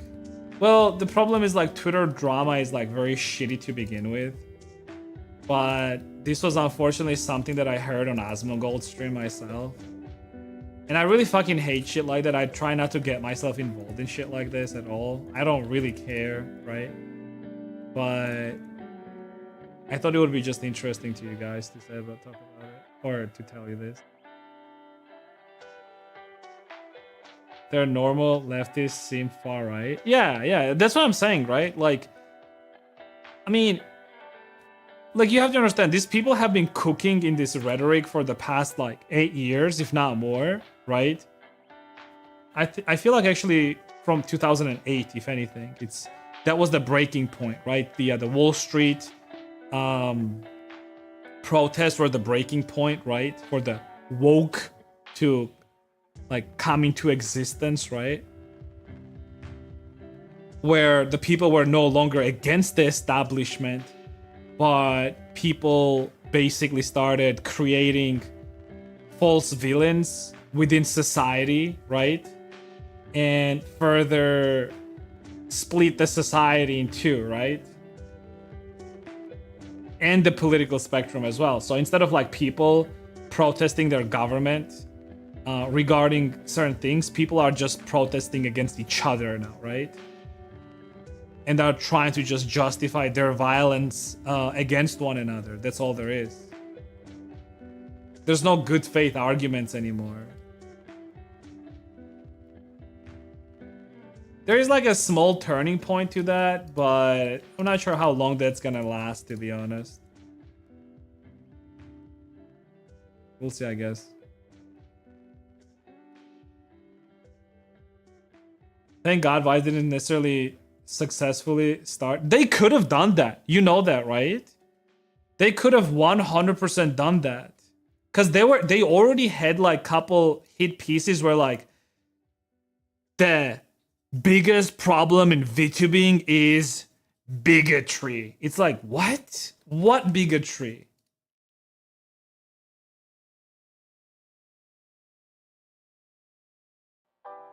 I mean, if it's bigotry towards people that are politically right-leaning, sure. There definitely is some sort of bigotry. But other than that, I'm not sure.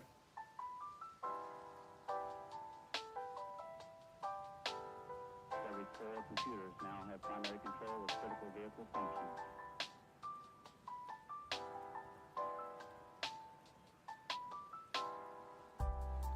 functions. Ah, motherfucker. Drama.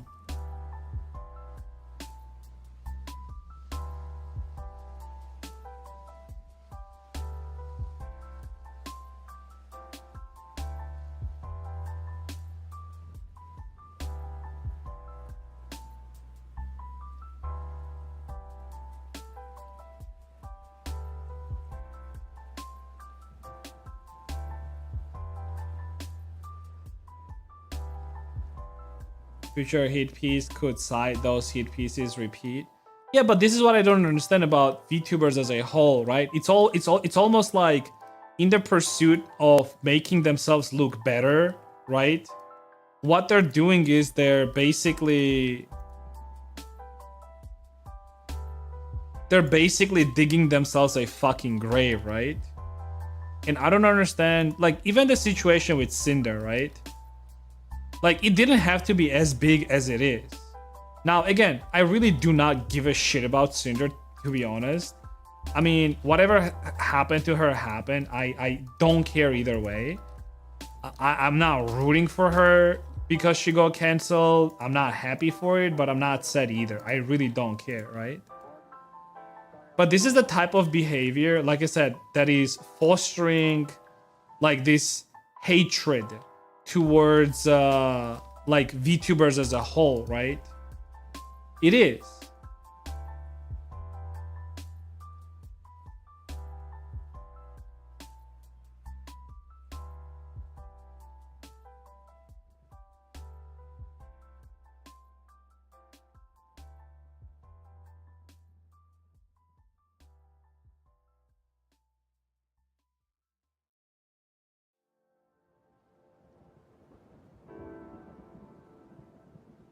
If you mess up, their ire will point towards, yeah, of course, always. That's what I'm saying. Like, the problem is that they are fostering this type of behavior in their community, and then they're sitting there with a Pikachu face every time it fucking happens to, when it happens to them. It's a very, very, very typical, like,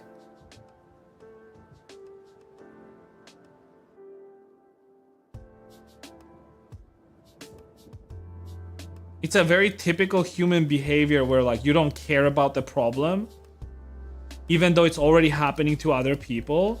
and you only understand it once it happens to you, right? Oh, Dash, did you get the cat out? Okay, she's just meowing behind the door. All right.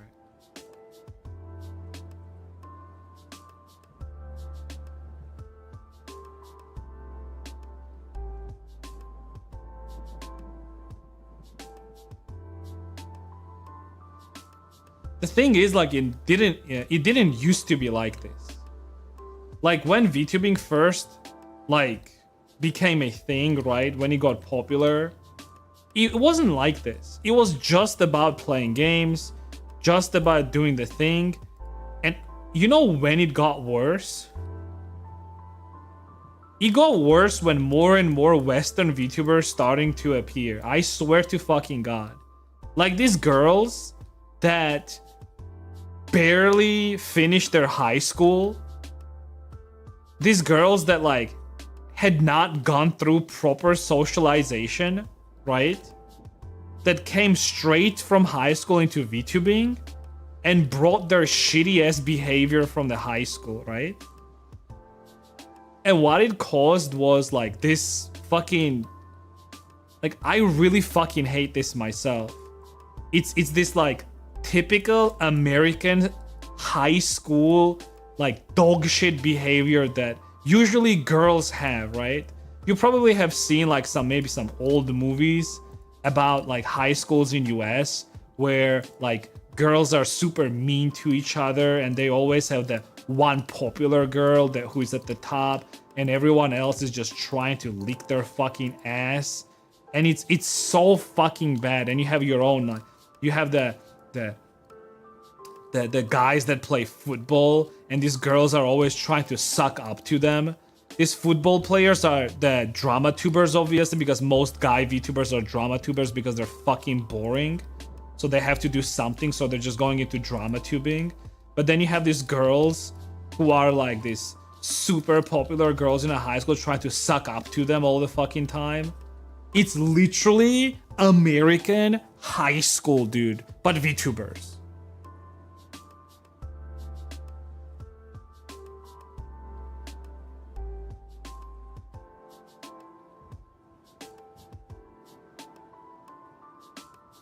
And like, it's not really surprising either, right? Because you gotta think about it. Like, these girls, most of them are very young. Like I said, they just finished either... They didn't even go to college, probably, right? They finished high school, got into this shit. That's it. They don't know any better. So they will still hang out with the bad guys as long as these bad guys are popular enough, right?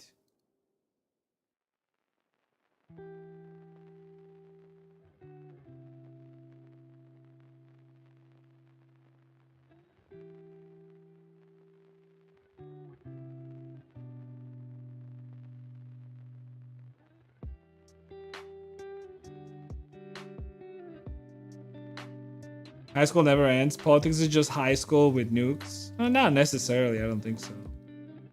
Politics was never like that, to be honest. I feel like there was like a period of like good, serious politics. And like I said, that time was probably before 2008. That was before, for the rest of the world as well, actually, to be honest. That was before the Wall Street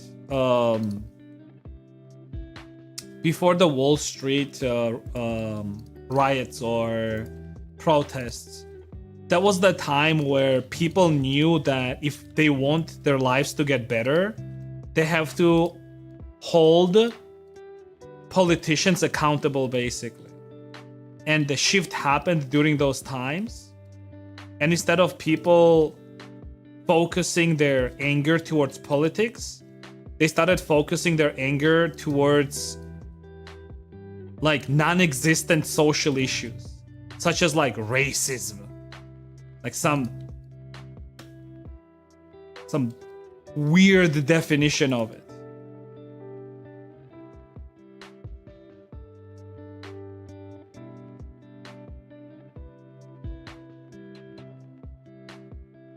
Were otherwise already trying to cut it as idols. or icons in various industries. Meanwhile, a lot of OG Western VTubers were their fans or regular streamers. Well, not quite. Maybe that was the case when it first came into the scene, right? But I would say like after like 2, 3, 4 years, starting probably around like 2022. Oh, when COVID hit, 100%. When COVID hit, what happened is like a lot of these girls, right, that were in high school or like last year of their high school, they couldn't just go to college anymore, right? Because COVID, like you can't go outside anymore. So instead of going to college, they started VTubing, right? And I feel like that's when that behavior started being more mainstream. It's like high school drama bullshit behavior, right? I think that was the breaking point. It was the COVID time. Because I mean, people were already sitting at home a lot and they needed something to do or something to watch. So a lot, like more and more people like started tuning in on Twitch and YouTube and whatnot, right? Where you have all these VTubers and streamers. And some water.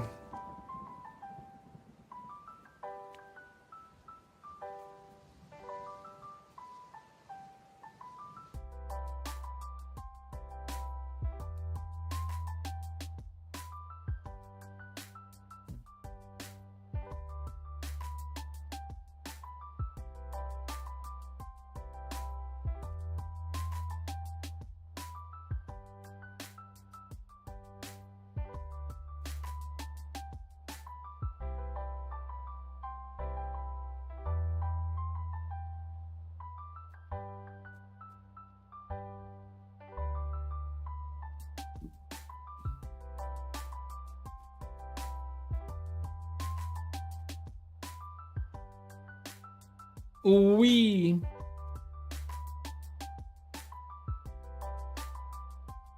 That is cool that I'm finally starting to see more of on the Western side.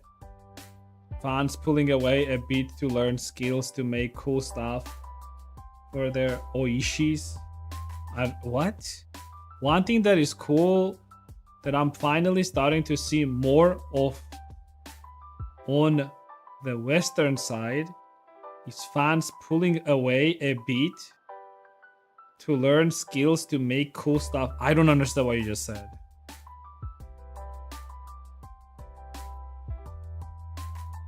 Are you saying people are... Are you saying that people are so inspired by their VTubers, favorite VTubers, that they are getting into creation part where they're just creating stuff for their favorite VTubers?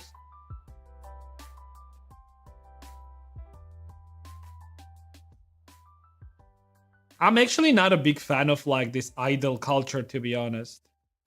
Like, I understand idol culture in Japan, right? Still don't like it. But I even more dislike it amongst Western VTubers. You know why? Because Western VTubers, whether you want it or not, are way more egotistic and narcissistic than, say, like Japanese idols, right? Way more narcissistic, way more egotistic. And even if you think that your VTuber is not like that, she probably is. If she's from US. Because unfortunately, US is just breeding ground for people like that. Whether you want it or not.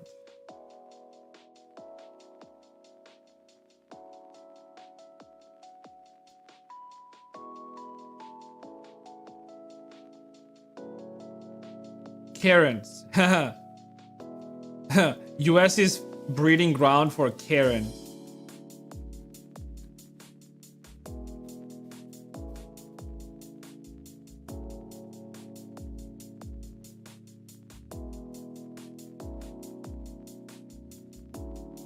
I mean, I don't have one in the strictest sense. Also, my favorite is German. So.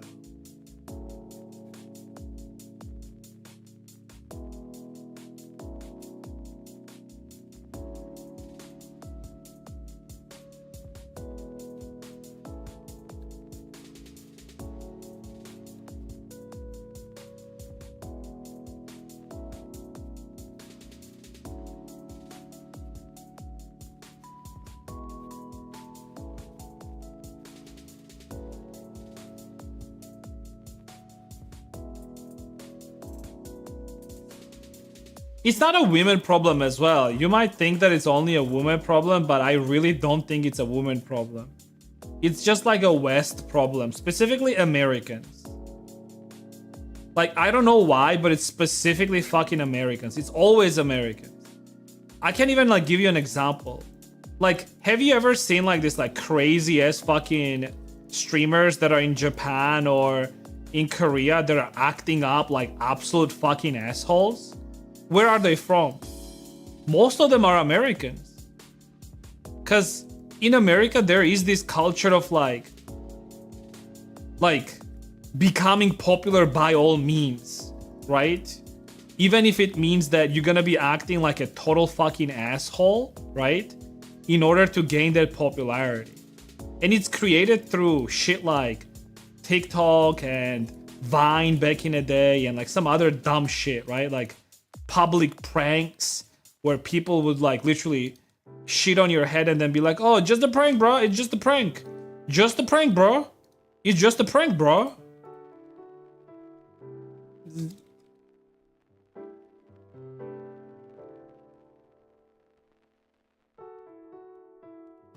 It's definitely not a women exclusive. Yeah, I'm not saying like I don't believe that it's a women exclusive thing. I just think it's a like just an American thing more so. I mean, I'm not saying that like, you know, you don't have like any European streamers that are also egotistic and narcissistic. There's probably plenty of it. But I would imagine that most of them are American. It's more American thing than anything. Tends to happen when it's two whole continents depending on education. I don't think it's just education. You would think that like it, like, I mean, obviously education has to do something with it, right? I agree with that. But I feel like it's more so culture. Now we can argue that culture is created by education, right? But I would also sort of disagree with that. Because for example, I myself went through a period of time in my country, for example, where there was a period where if you were learning in school, right, and you were being a good student, it was considered like something lame, right? So I went through a culture where again, it was considered lame to be like a good student and to like do your like studying and shit like that. But then some years later, when our government changed, right? And things changed drastically in school, basically, right? Not even geek. I'm not even talking about geek. Because being a geek is like, in my experience, even then it was like, okay. It's just like, if you're just like a good student, right? You're getting your like maximum scores on your tests and shit like that, you would get laughed at. And that's definitely a culture, right? But then later on, when the new government came in, they did a lot to change the culture. Specifically by putting a lot of people in jail. The people that should be in jail. Not just like anyone, right? I'm talking about like thieves. Because, for example, after like after Soviet Union fell apart, whenever new government here, for example, came in power, they were not really punishing criminals very much, right? So you had people that would like break into your house and steal stuff, and all they would get would be a, what do you call it whenever you're not going to prison, but on a, it's a parole, I'm pretty sure, right? They would get parole like for 2 years or some shit like that, right? And then new government came in, for example, and started like imprisoning people like that. Started imprisoning thieves, started imprisoning people that break into houses and shit like that. Balkans lore, Georgian actually. So what I'm saying is like, by doing that, they effectively changed the culture, right? They obviously also got the education system better, right? But I feel like first and foremost, it was changing the culture through doing that. Because a lot of the kids, right, especially in my school, especially when I was young, were looking up to this type of people. They were looking up to criminals. I'm not even joking. We have a whole term for it here in Eastern Europe. They're called like, the translation is basically outlaws, right? But it was like a mafia, basically. Where they thought that they were above the law, basically. And young kids were looking up to these people. They thought it was cool. And you know what these people didn't do? Well, they didn't learn in school. And they didn't do what they were told to do. And they were not law-abiding citizens. So guess what? That was the culture. Like, to not listen, to not study, and to like not fuck shit, sorry. To not abide the law, right? But when they got taken out, the culture changed drastically, actually. And if anything, kids that were teaching at school, right? Or not teaching, sorry, learning at schools, and they were getting good grades, those type of kids started being celebrated. So we had more and more people like that. So you can blame education all you want, but I also think that a very big part in like having good upcoming generations is culture. And you really need to take care of that. You really have to like let them basically grow up in a safe environment where they are not affected by fucking criminals. And they're not looking up to fucking criminals.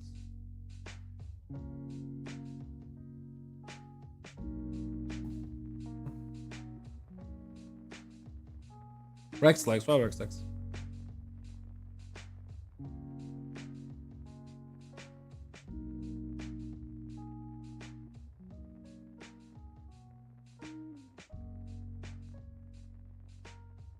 That was an understandable tangent, I agree with, but it still wasn't what I was meaning about education. Okay, let me see. You misunderstood what I meant about education. Depending on where you are, the number and what the lines for continents changes. Some places count all the Americans as one continent. Okay. But criminals died so often and quickly, even in high school, that everyone knew it was a dumb route.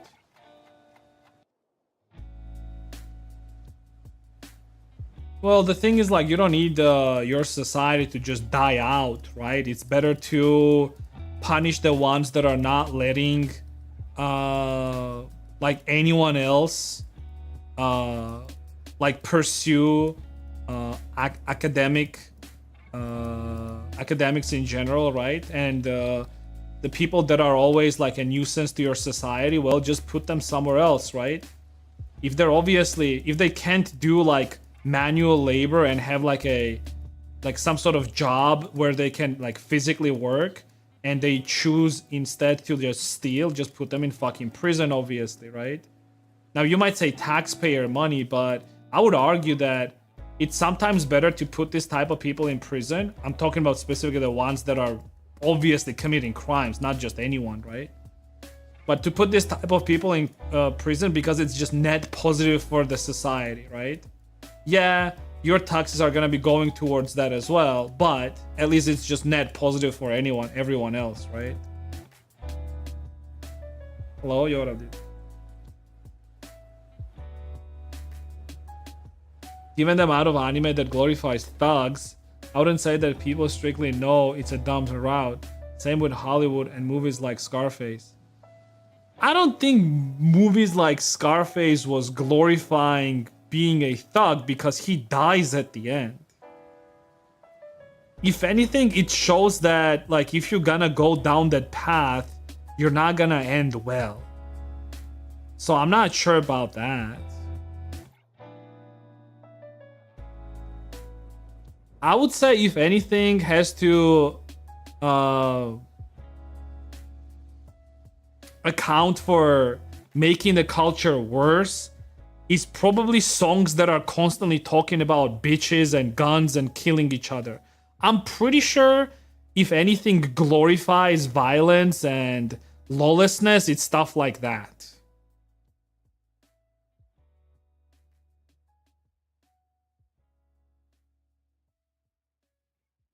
Like songs that are literally about disrespecting women, calling them bitches, and then also singing about cars and fucking like guns and killing each other, pop, pop, pop, like shit like that. I feel like if there is any contributor, it's that. Also, you're saying like anime about thugs, but are there a lot of anime about thugs? I'm not sure. Especially the ones that are like affecting people to a degree where kids go like, oh, I want to be a thug where I grow up, just like my favorite anime character. Not sure about that.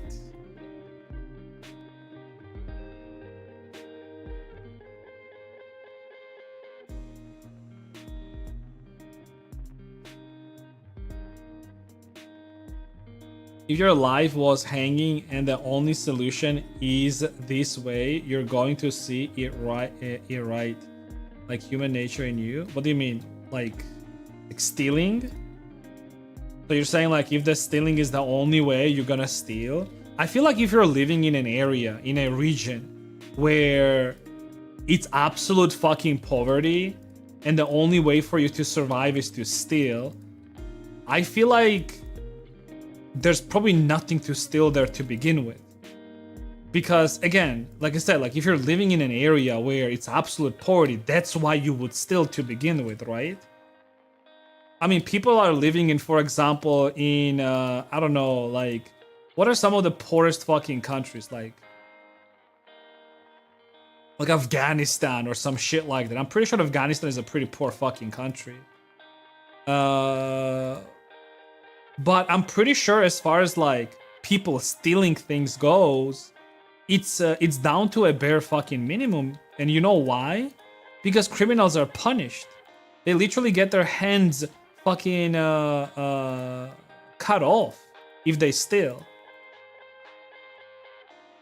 Now, I don't agree with that necessarily, with like cutting off hands if you're stealing something, but it's a way to enforce rules.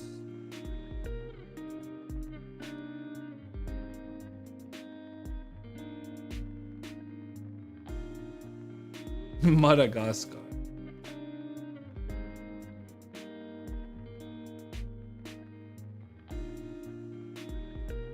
But I swear to God, like this UV map right here always reminds me of Nicolas Cage. Say whatever you want, I swear to God, like this right here. Do you guys see it? This one right here. Tell me this doesn't look like Nicolas Cage.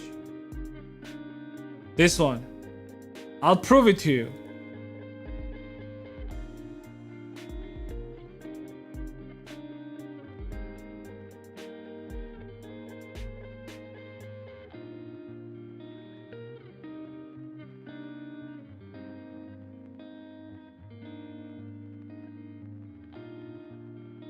You see, this UV map straight up looks like Nicolas Cage.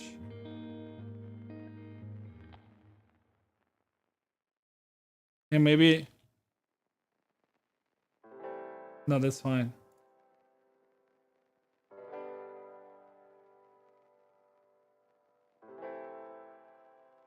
I think it's because like his head is long and there's like a lot of forehead.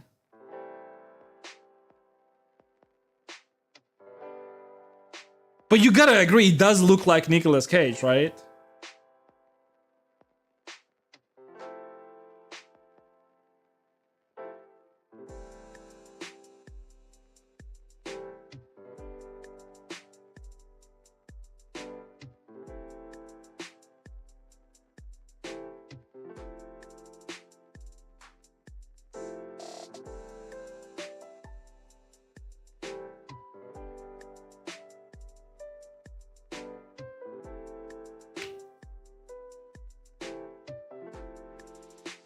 Dude, are you making tutorials for rigging on your channel?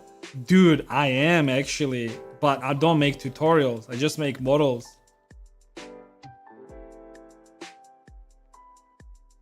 And you can see the whole process on my channel. It's crazy, I know.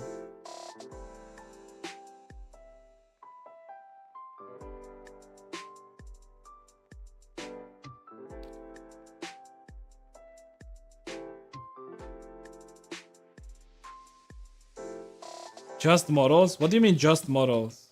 What else do you want me to do? I model models. I texture them.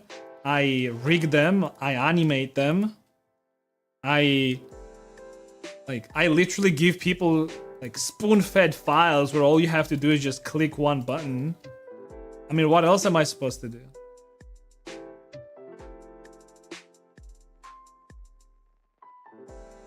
Tutorial? What are you, a fucking donut tutorial, baby? Wah. Wah.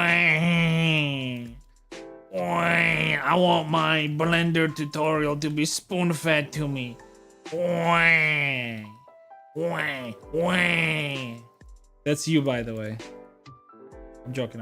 That's not you.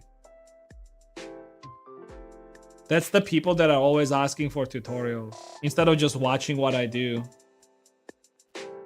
I don't want to watch the whole process of you doing it, like step by step, literally vertex by vertex.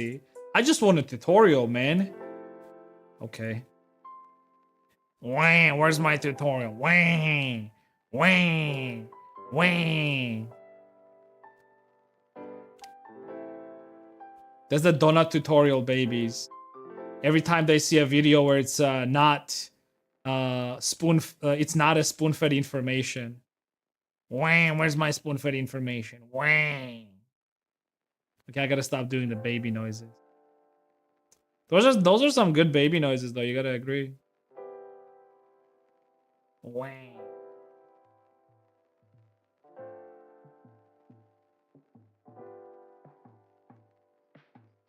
Blender giveaway win. Right now, who wants a free Blender software? Anyone in the chat? If you guys want free Blender tutorial, not tutorial, Blender software, just let me know. If you want free, dude, this software, I will give it to you for free. The whole software. It's yours for free. Your imitation of a crybaby is very convincing. Thank you.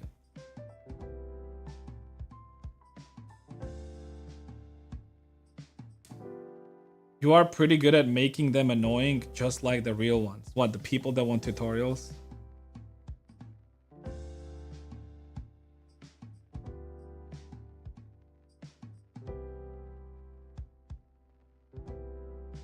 Is that like a dog quacking?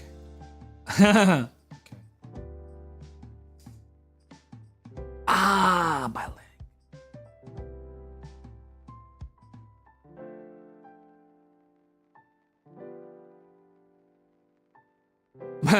I just remember this. My Twitter bio when I finished donut tutorial. 3D more. We gotta type it with big words. Modeler.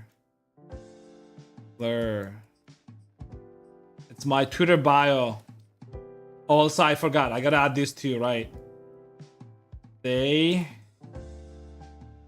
/ them. It's my Twitter bio after I finish donut tutorial right there.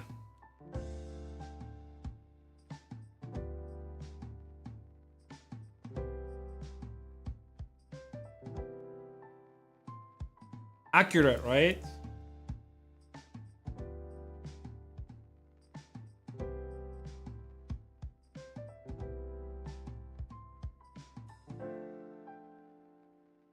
Oh, I also forgot to add a couple flags, right? It's alright. Next time for sure.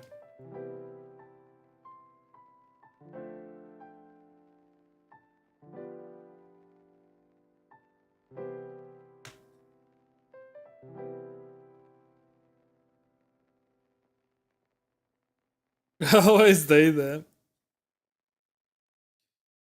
It's couple flags as well. So this flag right here. I bet you're gonna guess which one it is. And then they also have this flag. I think it's... No, it's like 5, I think. It's like 1, 2, 3. Is it like this? Or is it 3?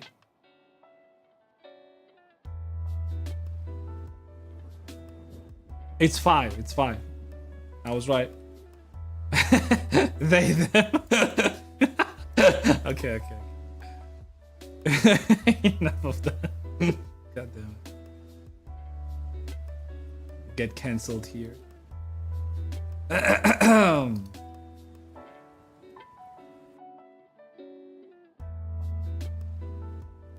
What country is that? Oh no, dude, you can't bait me like that. I have a very good joke about that, but I can't say it on stream. I can't. I have a very good joke about that. The country joke. I'm gonna tell it to my wife.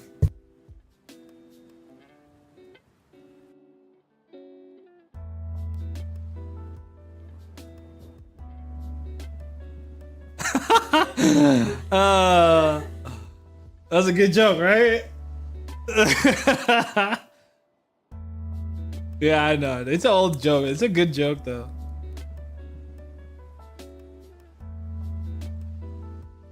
One more time. Dude, I wanna do some good commissions, dude. I'm gonna post it on Twitter. Fuck it. I'll post it.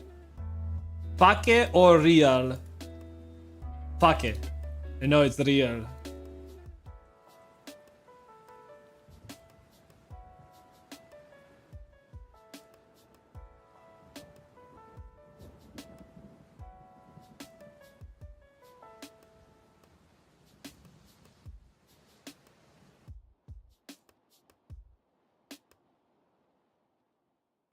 This YouTuber Baba is a little psycho. Dude, don't say psycho.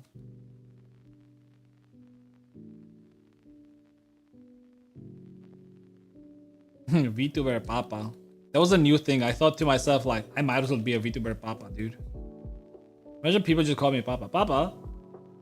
They, them is literally Ani. Ima? I don't think there is a,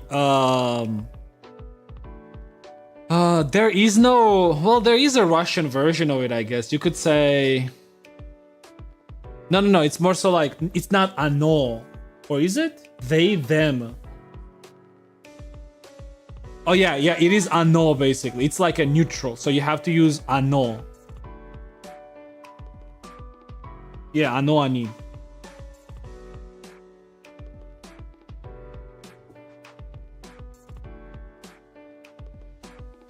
Because it's a neutral form. By the way, as far as like they, them goes, it actually has a history in English. It's not even anything crazy, funnily enough. The crazier stuff is whenever people bring in like Zia and Zem and like clown and clowness or king and king, like shit like that. Like that's ridiculous. But as far as they, them goes, I was reading something on this where they, them actually was like a common practice even in like 19th century like England, when basically if they didn't know the guest arriving was a female or a male, they would just use they, them basically, right? So it's not like anything crazy if you think about it. It's a common practice. Well, it's not a common practice, but it was practiced basically using that language towards people that you didn't know like what their gender was, right? So for that to be used like nowadays where people just like say it towards them, I feel like that's fine in a way, because I mean, if you are somebody who, and you are a little bit confused maybe, or you do feel that way genuinely, right? I mean, that's fine. For me, it's like more dumb whenever it gets to this like ridiculous territory of just coming up with new words just so you can describe the way you feel. I don't know, it's... Yeah. And then, not even that, even that is not as crazy. It's trying to enforce that language onto people forcefully. That's what's even fucking worse. Like enforcing the language, especially if you enforce that language through law, that's fucking bad. With it when people are being asses about it on either side. Yeah, I agree with that. I 100% agree with that. Social media popularized uniqueness of identity. That's not identity though. Like you think like you being they them is your identity? That's just sad, to be honest. Because I believe that, like, look, if your identity is nothing past your sexuality, that's just sad. That means that you don't have any identity, if anything. You're not even that unique if you think about it. You're just part of a self-assigned group. That's it. Like you're really nobody, right? Because if you describe yourself by for example, your skin color and sexuality, and that's it, there's literally nothing like anything unique about you. Are you really unique? So yeah, I don't know. I don't believe it's a uniqueness of identity. If anything, it's quite the opposite.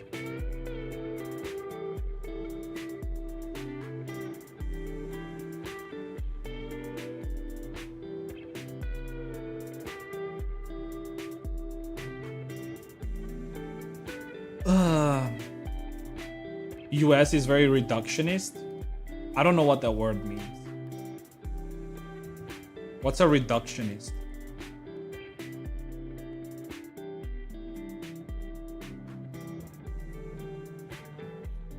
Just join the Discord. That's fine.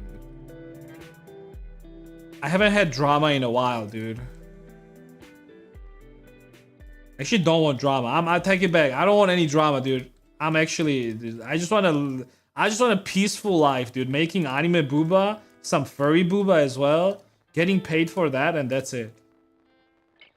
I don't want no trouble.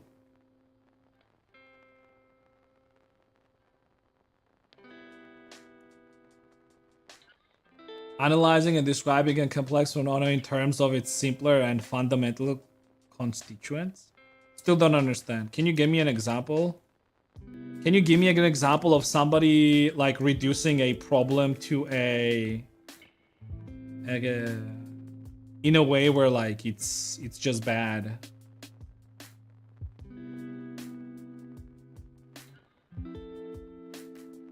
So like, for example, this and that.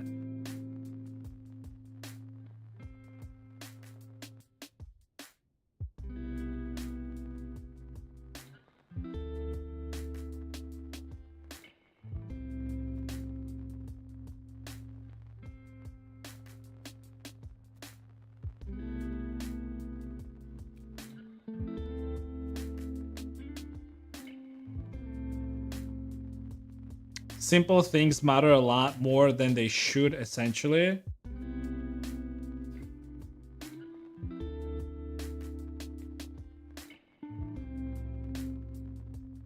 Is that the culture the US has right now? Like, I'm thinking. You're saying that basically in US it's more relevant to care about simple things than it is to care about more serious stuff. So that's why you're calling it like, what do you call it? Reductionism. I don't know if that's the case. Yeah, it's not really about reductionism, I don't think.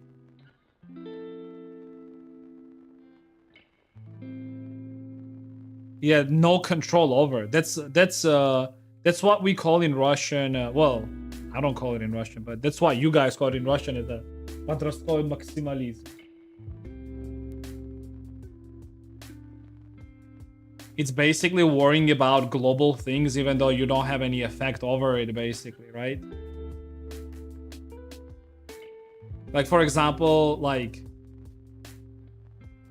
caring too much about global warming and pushing your like aggressive behavior onto people and justifying it because justifying it with, well, the planet is burning, so you gotta stop throwing like plastic in the, or stop using plastic, or like the Stop Oil crowd. Remember the Stop Oil? Just Stop Oil. It's like those people never went to those big ass factories protesting them for polluting the earth. Instead, they were causing trouble for like regular day-to-day people. And the people were just pissed. They didn't want that shit. They just wanted to go to their fucking work and that's it. I heard that like the 2 girls from the Just Stop Oil actually got sent to prison for 10 years. And the whole movement just disappeared altogether. Is that true? Maybe Rexlex knows about it. Do you know anything about it, Rexlex? The Just Stop Oil activist going to prison?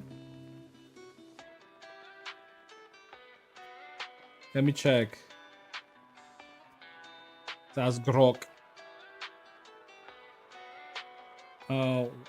What can you tell me about Just Stop Oil activists that went to prison for 10 years? Was a psyop by the oil industry? There are some people saying it. The longest sentences associated with Just Stop Oil activists were for 5 years. Okay, it's not 10, 5 years. Given to co-founder Roger Hallam, and 4 years for other 4 and 4 years for 4 others: Daniel Shaw, Lucy Lancaster, Lucia Whittaker de Abreu, and Cressida Gethin, for conspiring to disrupt traffic on the M25 motorway in November 2022. These were reduced on appeal in March 2025 to 4 years for Hallen and 3 years or 30 months for others, as the original terms were deemed manifestly excessive by the Court of Appeal. Okay, I can agree with that. Dude, 4 and 3 years in prison. That's crazy.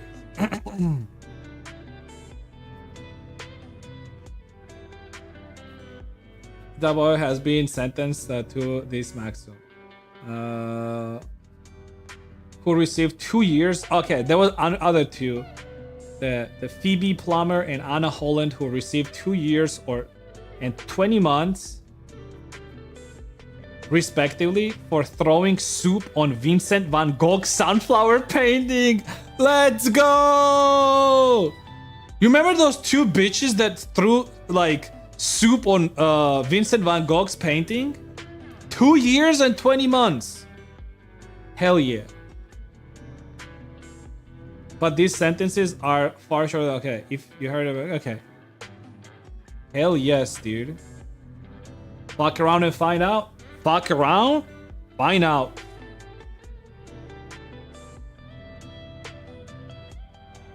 You know what I'm wondering? You're talking about like PSYOP and all that shit. I'm wondering who fucking funded them. Because somebody funded them, right? It's not like these people like came up with this dumb shit all on their own, right? Like, oh, let's just throw some fucking paint on paintings. Surely people will like hear our cause, right? I mean, one thing is like to understand the reasoning behind it, right? And maybe there is like some hidden reasoning behind it where they were basically effectively causing, like they were terrorizing people in order to not even like stop the oil necessarily, but to do like quite the opposite maybe even, right? To basically create anger towards groups like that, right?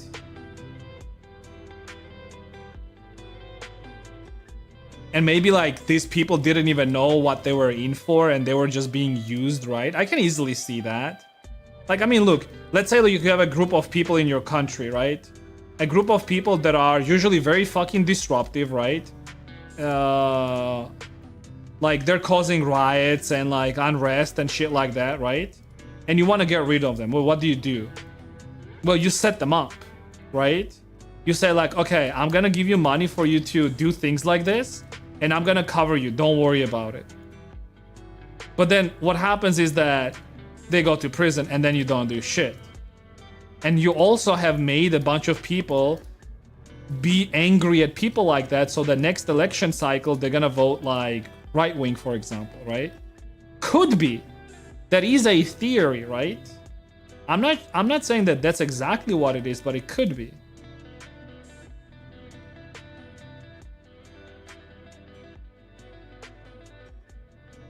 Now, that being said, I'm not sure how politicians are smart in order to do tricks like that, but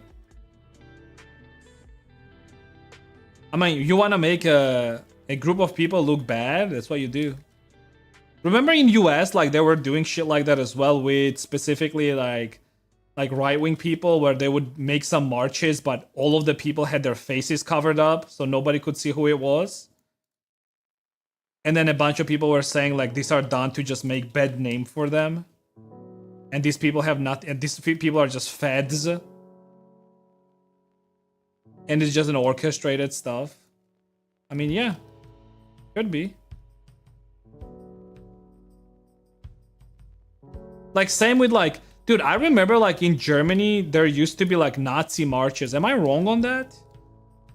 I could swear in Germany, they were allowing in some villages like some Nazi marches. Am I wrong? And think about it, if you want people to like make sure and like make them keep voting left, that's what you do. You just do these like fake ass marches. Like, oh, we have problems with Nazis in our country. And then you just like make them vote left. See. Nazi. Oh no, I should not do that. Wait, let me see. It was, I think, till 1845. I could swear I was watching something on like in one of the villages. They were allowing like a group of people to like just march through the streets, and like it was like, oh yeah, they have the right to do that. Is that a serious crime in Germany? I know, but like I'm thinking like, what was it? Not see anything after World War II? No, I understand that they don't, but then now I'm thinking like, what was it then?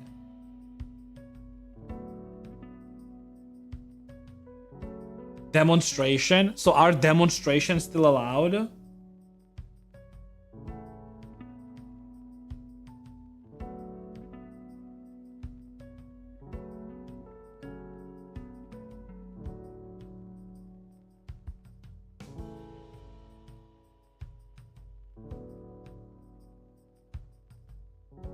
Nine years ago, the neo-Nazi demonstration.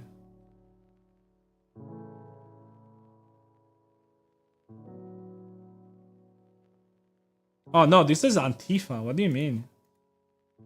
Where did I see neo-Nazis? I guess like Antifa is the Nazis, right? It's a constitutional right. So that's what I'm saying. Like, so where are there some sort of like gathering or marches or whatever it is where this group of people are allowed to basically do that? Or am I just retarded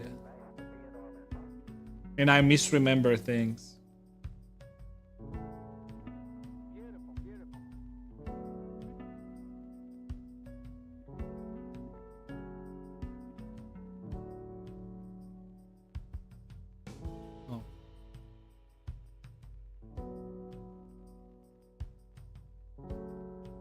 Into the stars. Oh, I go get rid of wish right now. Wish right now. Wish right now. Can we pretend, Rexlex?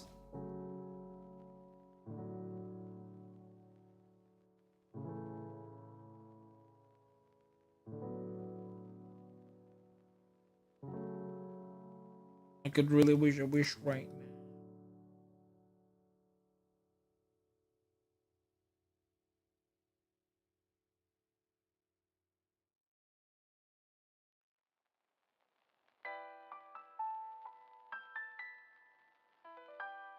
Yo, Rexus, are you gonna play the Chinese gacha?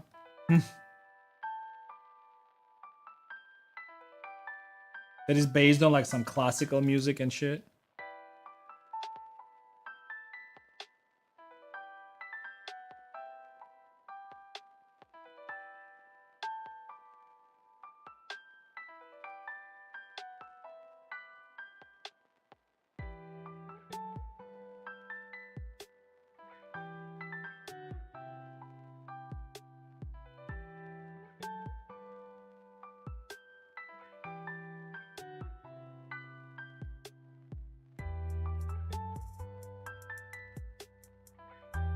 Like granddad's nationalist parade? I don't know, maybe.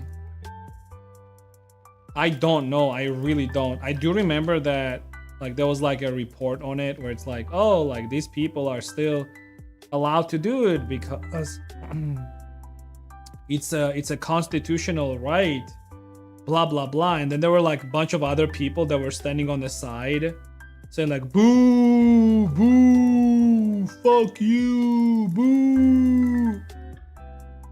And I was like, interesting. Wow, it's Europe.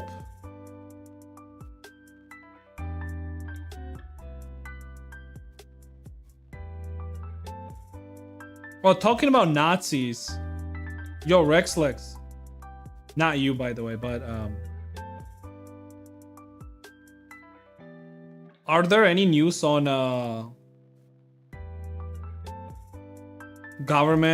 German government trying to ban AFD?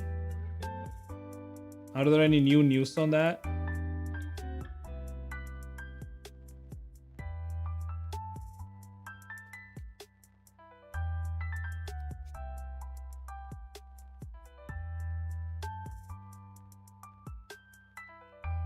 Nothing new, just talking?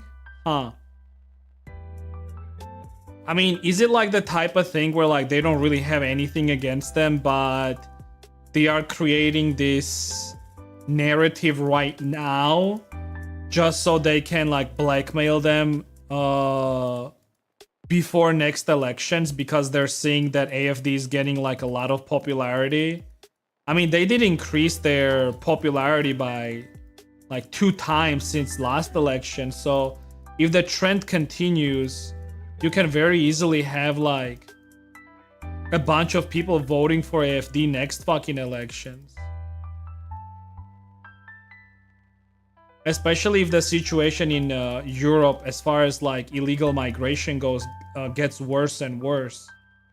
I can very easily see AFD getting like at least 30%, if not more.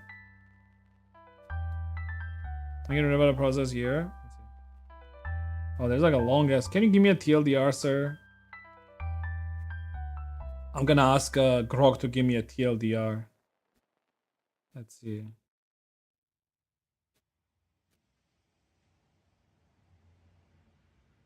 I don't get the hate given to AFD. That's the problem. Like, it's because you're looking from the outside. I also like was of the same idea, but I don't know exactly what their stance is, but for me, what's important is, like me personally, right? I feel like it all comes down to personal, right? For me, it personally comes down to their relation to Russia, right? And what is their stance on specifically allowing my country to be part of European Union, right? Those are the 2 things that I personally care about. And I feel like that's like if I were a citizen, any of the like if I could vote, like that's what I would be voting based on, right? Obviously you should always vote in your best interest. Like if I knew that these people are relatively anti-Russian, right? And they are like 100% in support of Ukraine, but they also want to get rid of like illegal criminal migrants from Germany, right? Like that would be enough for me to vote for them, for example. But that's the problem. Like, I don't know what their stance on Russia is. I don't know what their stance on Ukraine is. I don't know what their stance on Georgia is, my countries in particular, right? So based on those things, I don't know. Well, I would not vote for them, basically. Just based on those things. Like, if I was in a position of voting, I would not vote for them.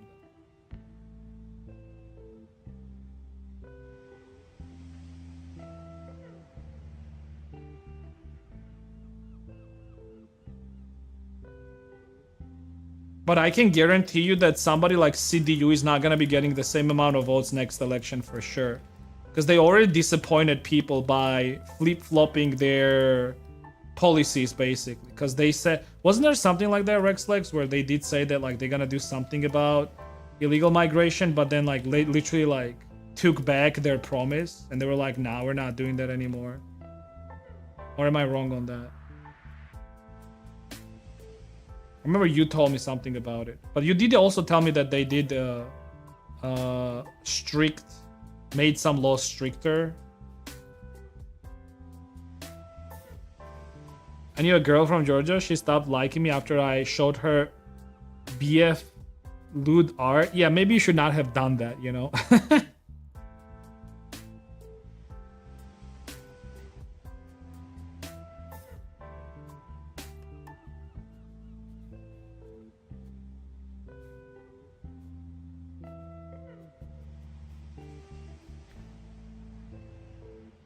Did you see Keir Starmer do a 180 on illegal immigration? No, I did not.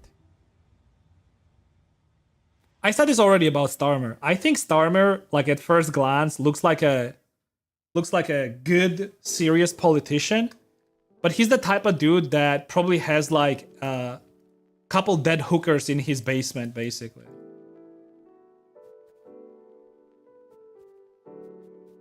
Like he actually looks like a psychopath.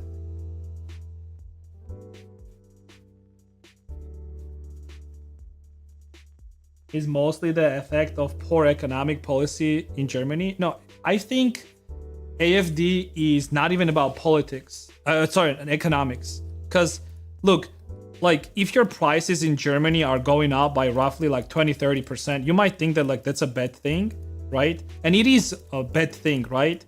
But like in comparison to other countries, it's not that bad because Germany is still in a way better place than most other European countries, right? I feel like for Germans in particular, and I might be wrong on this, but this is just my opinion on it based on the information that I've read and I saw, right? I think for Germans, it's mostly about specifically illegal migration. There are statistics on this, how even women, like almost like 40 or 50% of women are scared of going outside. Now, you might say, well, that was always the case for women, but that's not the case, actually. There are statistics on this as well, and it started somewhere around from 10-15%, like from like 2010 or something like that, maybe even earlier than that, and it got worse and worse every year to a point where right now it's close to 40%, if not more.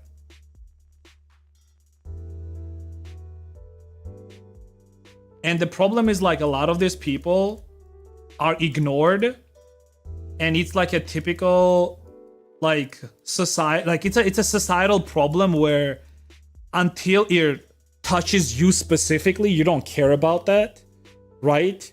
But then the problem is like these cases are still relatively small, and obviously it's not gonna affect the majority of people, and then majority of people just don't care because well, it didn't touch them, right? It's like a personal bias problem, right? Oh, I'm not gonna be the one who's gonna happen, and then it happens to you, but then nobody else cares. So you are not smart enough to understand that this is bad for your society in general, and maybe you should be against this, you know?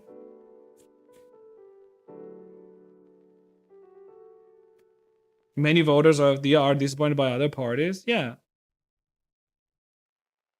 But I feel like it's also important to understand why that's the case, right?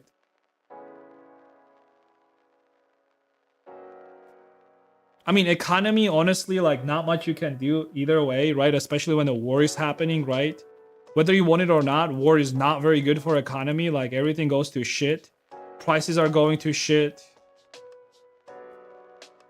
Oh, talking about prices, actually funny to me. Well, it's not funny, it's like shitty, obviously, but did you hear about EU imposing tariffs on Ukraine? So much for being supportive of Ukraine, huh? And tariffs are gonna be towards like mostly agriculture.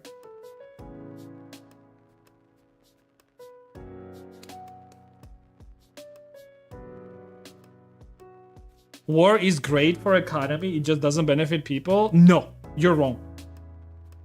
I actually think you're wrong. I don't think war benefits anyone. War War only benefits a small percentage of people, and that's about it. Because the problem with war is that maybe while the war is going on, there are these big companies, specifically like war machine companies, that are benefiting from this. But the problem is when the war is done, there is a lingering effect and it does not fucking benefit anyone. Nobody. It's always more beneficial to have trade. Always more fucking beneficial to have trade. China figured it out.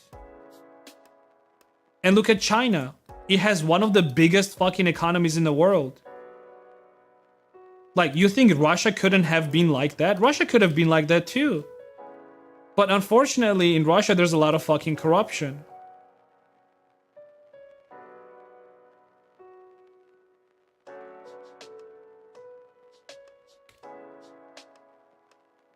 Even if you think about it from the perspective of like, okay, let's say you don't care about people. You're just thinking about your own personal benefit.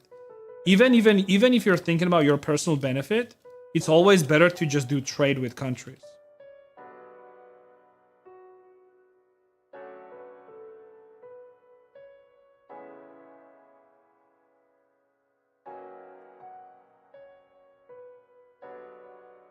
Military consume does not produce, exactly. This idea that like war is beneficial for countries because if the war machine is going, people are making money from this, that's just bullshit. You can be making money from anything, first of all, not just war. But war is just bad long-term procedure, let's just say it like that. Because it also has lingering effect, like I said. And during the lingering effect, your economy is not going up.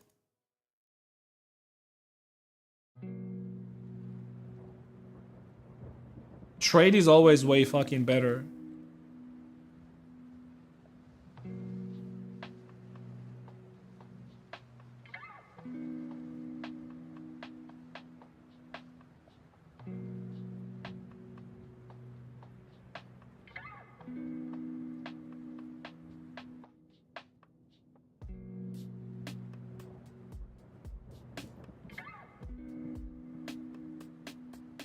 To war production, it will have effects long term. Well, are the effects gonna be positive? Sounds like you're saying that ending war is bad for the economy. Well, it's more so something like this. The more the war goes on, in the moment, obviously people are benefiting from this, but it's a very small percentage of people that are benefiting from this, right? But the longer it goes on, the longer is gonna be the withdrawal effect, basically, right? And the worse it's gonna be.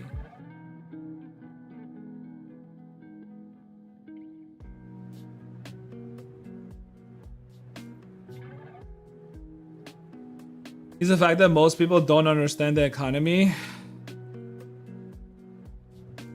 Yeah, I don't know. I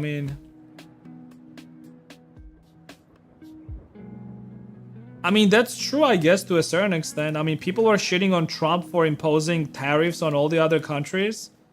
But then look at it now. Like, almost, like, a bunch of these countries now have no tariffs with America, and they have free trade with them. I mean, isn't that great?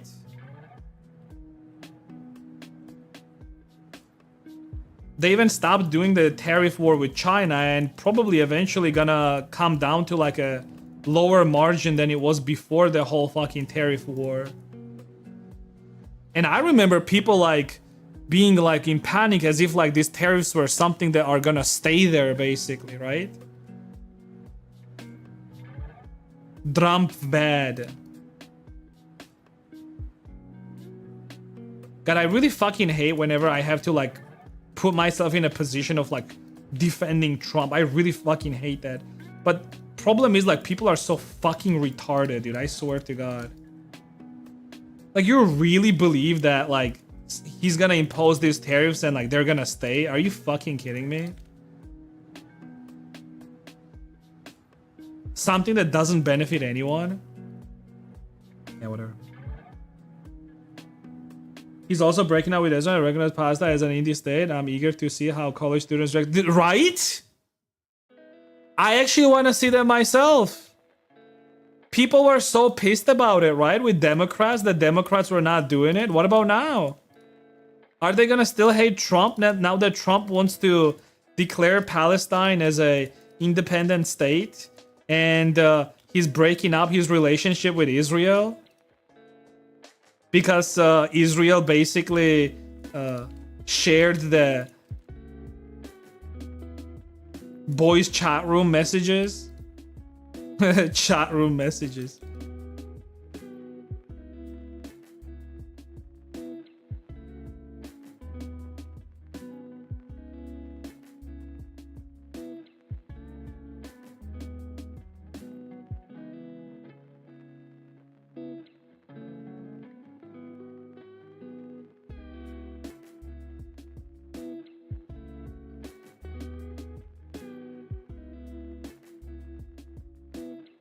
Winners and losers have the same lose after the war. No, what you weren't meant to say was, in the war, nobody benefits, everyone loses. You should have said that.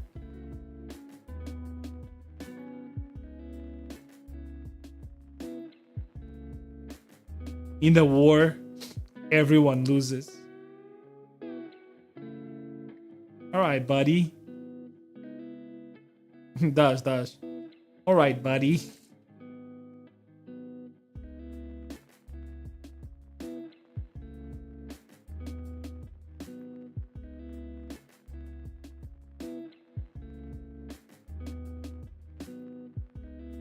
Mamo Sarabam.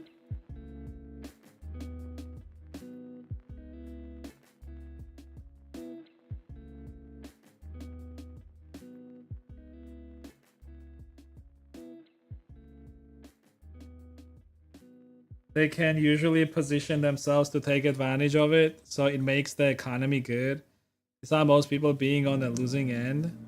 Well, like that's why I said that it only benefits small percentage of people, right? And I mean, that's still a valid statement, right?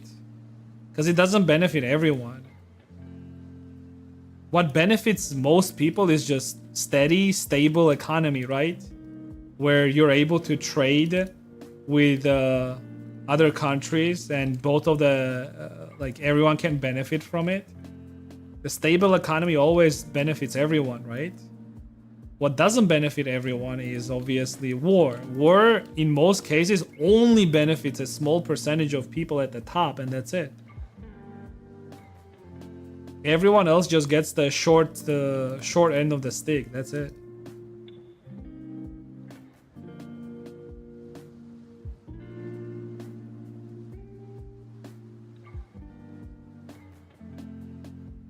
DB. Oh.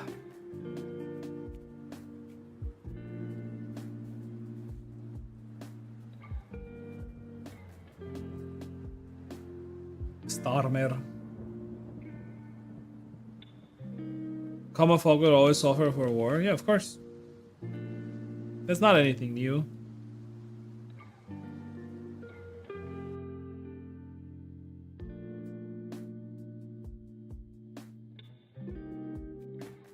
The yapper, who, me? Yeah.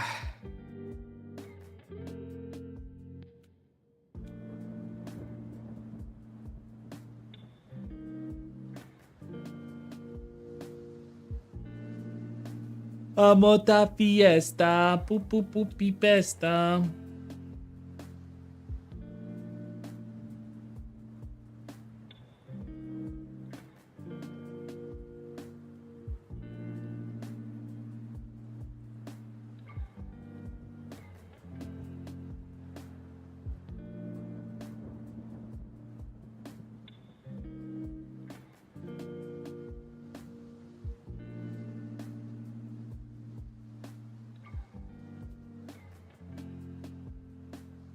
I'm sorry, complex and highly decentralized system. War benefits in same scenarios and harms in others. Overall, it's bad. because of the efficiency and government economic centralization itself. However, even then, it's not absolute.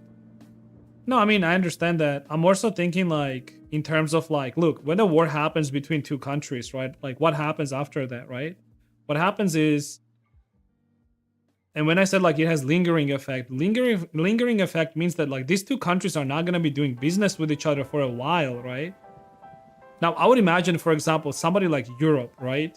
After the war ends, they're probably not going to be doing business with Russia for a very long time. Although, maybe that's not true. I mean, they're literally still buying oil from Russia and gas, so it's not like they did something on that. Yeah, I'm not sure, actually. Maybe I'm completely wrong and I just don't understand the relationships of countries. I mean, yeah, I mean, there's Europe, for example, and they're still buying gas and oil from Russia. It's not like they stopped doing it during the war. So.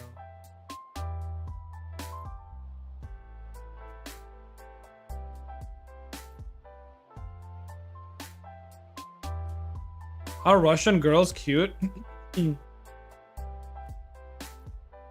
Girls from Belarus are even cuter. Changed my mind.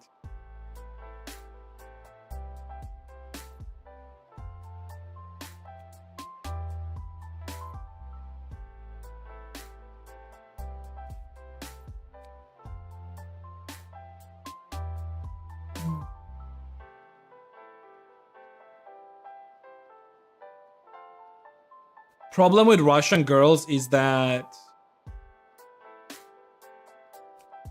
in most cases, Russian girls are not... They have very bad temper. And ego. So in my opinion, the best type of girls are... If you're looking yourself a Eastern European girl, Belarus or Ukraine. And if you're going for Ukraine, go for a girl that is not living in a city. Like she shouldn't be living in a main city, I feel like. Because unfortunately, a lot of these girls are also affected by Russian mentality, basically. I feel like. Maybe I'm wrong on that, actually. I don't know. Maybe Skull can tell me that. Skull, what do you have to say about it? Am I right or wrong? On Ukrainian girls from the center.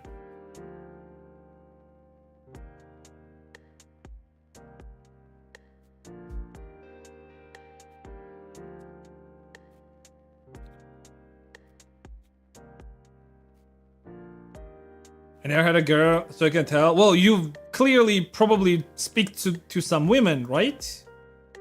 Right? Skull is like, yes. Talk to my mom all the time. Okay.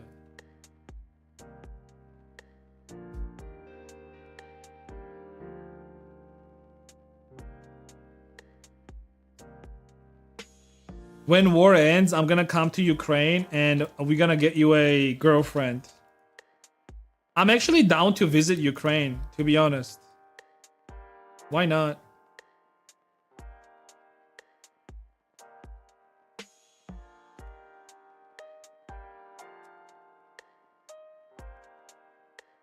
That's brutal, but most girls are like that. Where? In Russia or in general?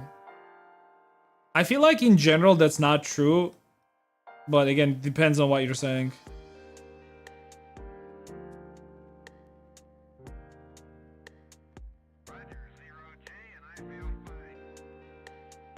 Russian and Balkan girls are like the Latinas of Europe. Let me think. Yeah. Sure. But it depends in what sense. Like... Well, if we're saying that they both have like a hot-headed, whatchamacallit? Like they're very hot-headed and I don't know, like the thing with Russians for me is that I never really like specifically Russian girls as far as like at least their like character goes. I really don't like it. Because like in most cases, whenever I interacted with a Russian girl, they always think like too much of themselves. They are full of themselves, basically. And that's something that I really don't like. Like, they are always like way too egotistic and narcissistic. I understand that not everyone is like that. Obviously, there are some like normal good girls as well, right? I get it. But it's just such a big majority that it's like very hard to ignore it and see anything else, right?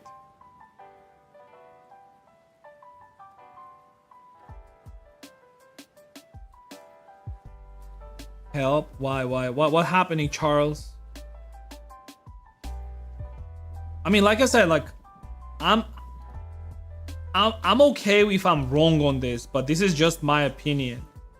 And I would be happy if I'm proven wrong, but I mean, that's just how I feel about it. What?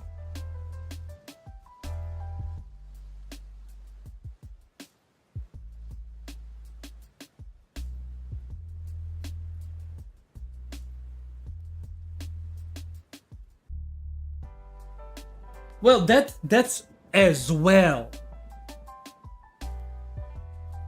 So you think that the worst thing about them is that their demand for men?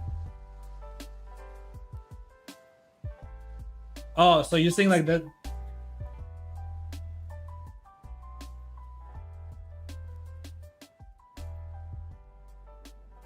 Slavic though. So now you're saying Slavic. I was thinking that was just Russian.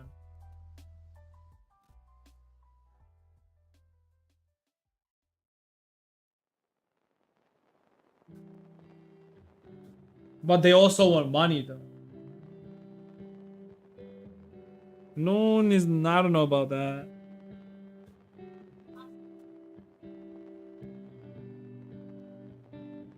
I mean, I with the but I also think like maybe the opinion that you have of that is like based off the few videos that you watched where women were just like demanding super high, like super rich.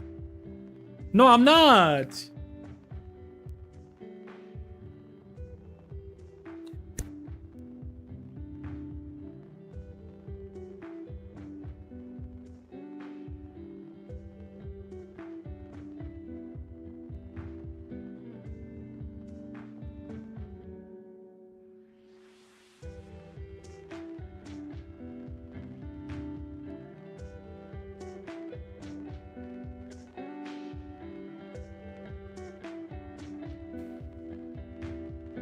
The strangest conversation when I started paying attention? No, why? Why this is strange? I don't think it's strange.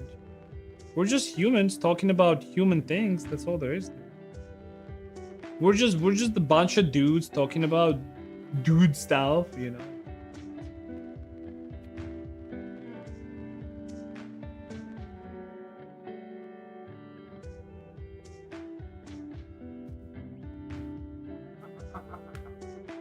I'm a girl. Well, and girls, there you go.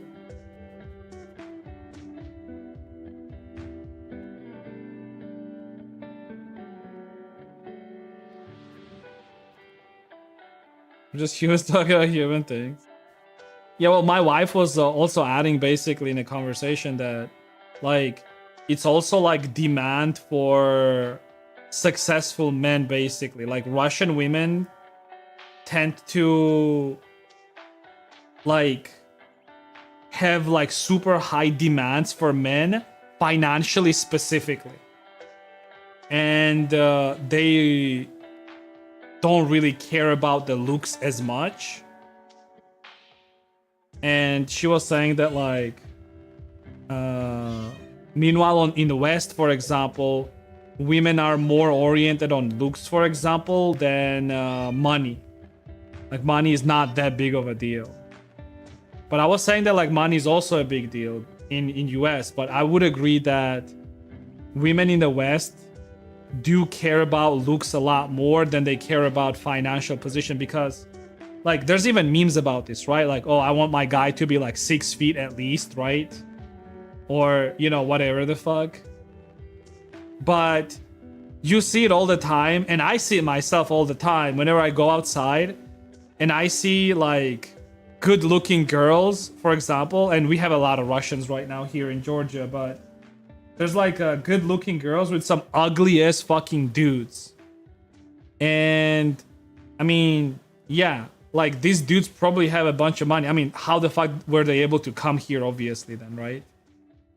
And like stay here for like who knows how long while the war is going on. So, yeah.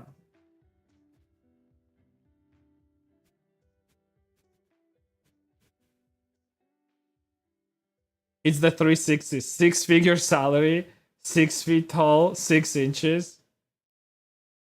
Isn't 6 inches pretty fucking small? Let me check. Okay, that's average. It's not too bad. Yeah, okay, 6 inches is pretty average. Okay.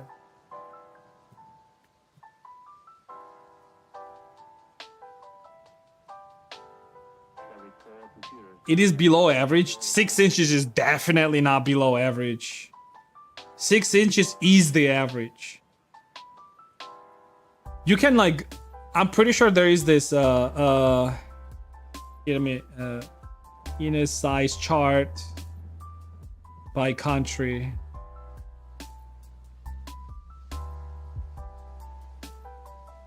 Yeah, there is a penis size chart by country.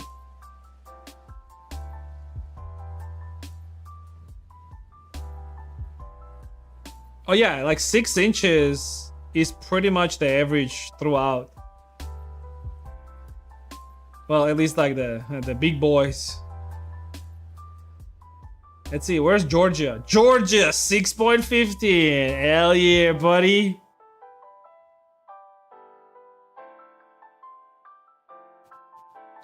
The stuff it shows us search history just from streams has to be a fun read. Oh.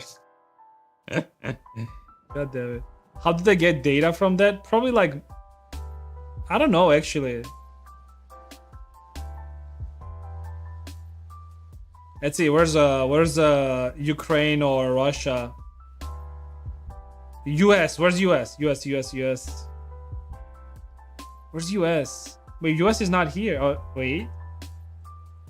Wait, US is not here, dude. Oh, right here. 5.35. Eeh. But I would say like this is probably not accurate because I mean US there are so many different type of people, right? From different like backgrounds and different countries. I would believe that like this is probably not true, right? Also, let's be honest, Asians are probably making this number go way lower, right? Asian Americans. Belarus 5.66.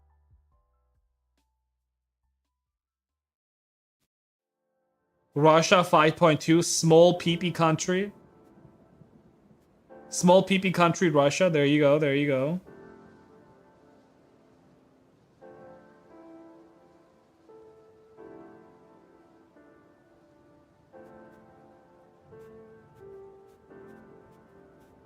All right.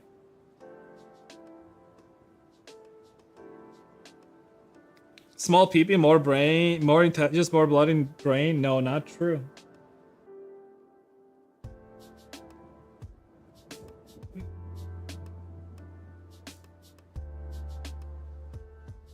Biased data by measure. Those who actually submit. So what you're saying is,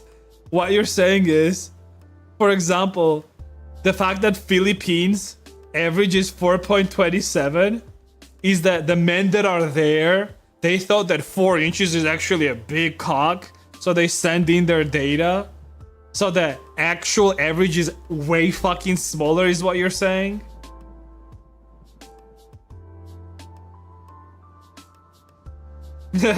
Imagine some Philippine dude walking around. He's like, hell yeah, baby. I got 4 inches packing in my pants, girl. Oh boy. All right.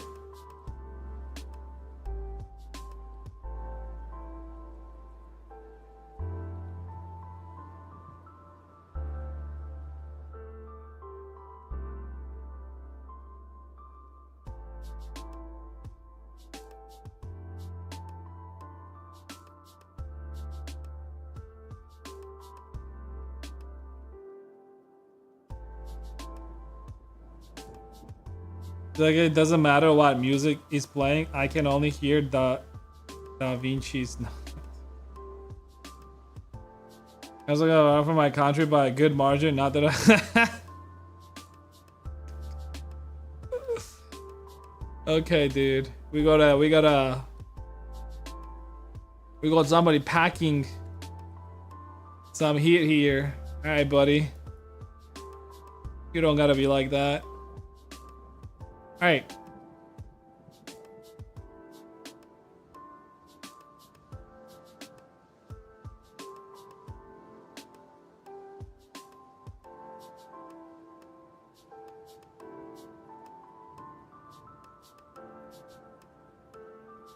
Oh, what? Okay.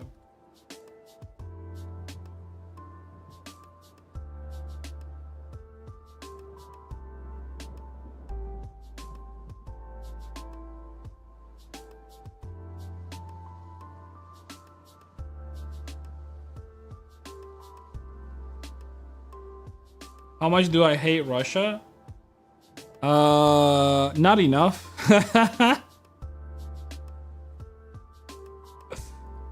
Oh boy, I don't hate Russia enough. The thing with Russia is that, I mean, other than like me not hating it enough, I don't want people to think that like I hate all Russians as well with it, right?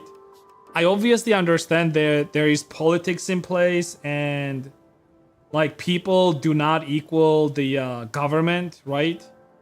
But at the same time, unfortunately, I've been proven over and over and over again that even the people that are not necessarily supporting Putin or not supporting their current government, they still have like some sort of like imperialistic tendencies.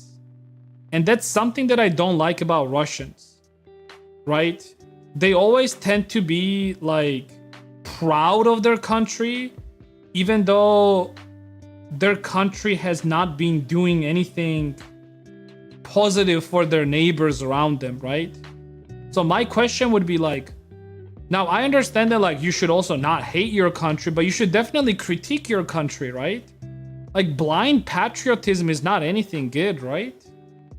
And when your country is clearly doing something bad towards its neighbors constantly, I mean, you should at least like be like, yeah, like I like my country, but I really disagree with it, the shit that it's doing. And like not have this shitty ass imperialistic like tendencies, right? So yeah, I don't know. America, fuck yeah. It's funny you say that because I guess like you're trying to like do the whole like Republican thing. But the funny thing is like, aren't the Republicans always the ones talking about how they just don't want to interfere with other countries and they just want to pull out from it? And it's always the Democrats talking about like funding countries with more weapons and with more, giving them more stuff so the war keeps going and shit like that. So yeah, I don't know.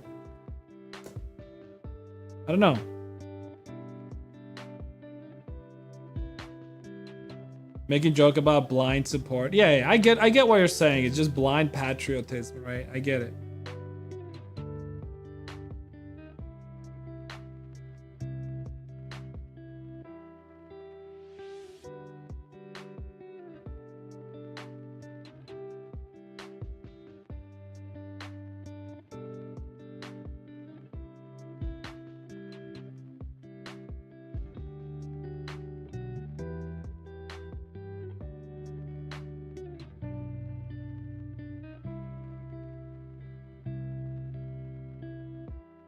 The world changes over time, and who we're at war with. Yeah, I get that. I get it.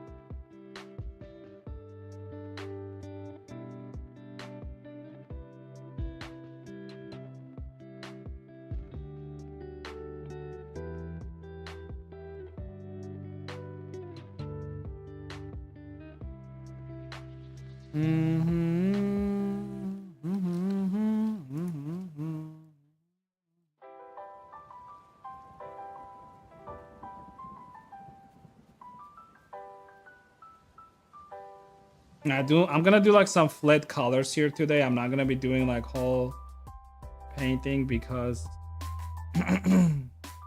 actually no, I can still paint a little bit.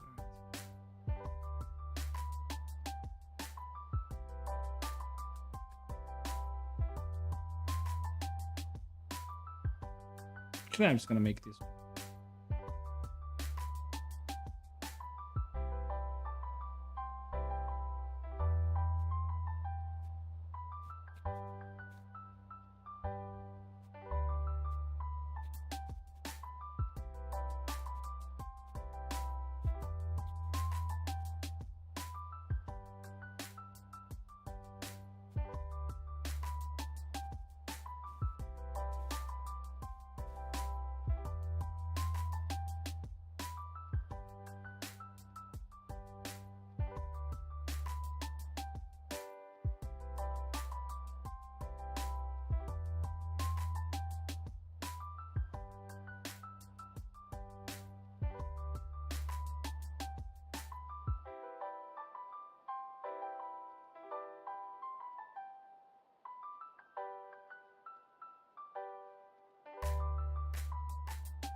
I really like your work. I did.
Are you gonna forgive Putin personally if he said I'm sorry? That's stupid. Why would I do that? I mean, he's a war criminal. He should go to prison.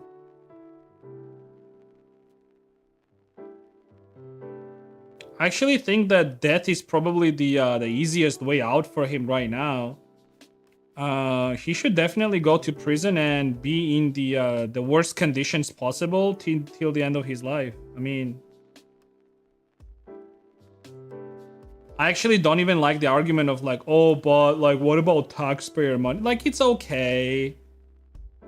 Like, him being in prison is gonna cost like maybe like $100 a month at best. It's okay as long as he's gonna be struggling till the end of his life.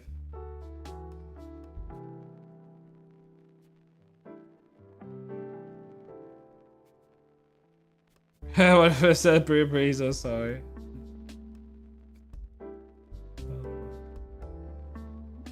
Are you guys like a secret put in oh no.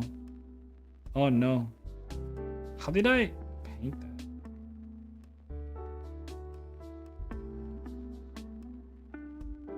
Oh. Okay.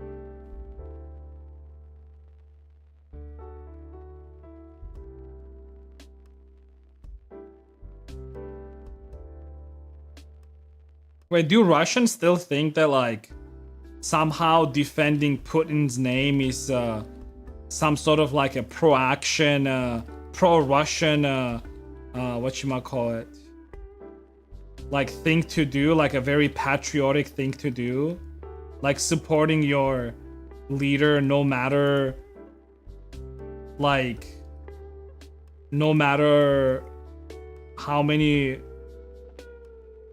like war crimes he committed. Like, you do understand that that's not patriotism, right? That's just you being retarded.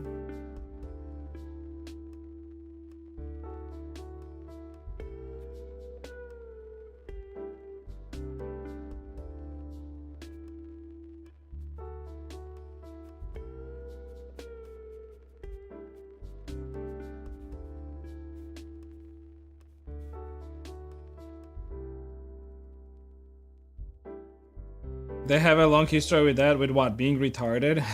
I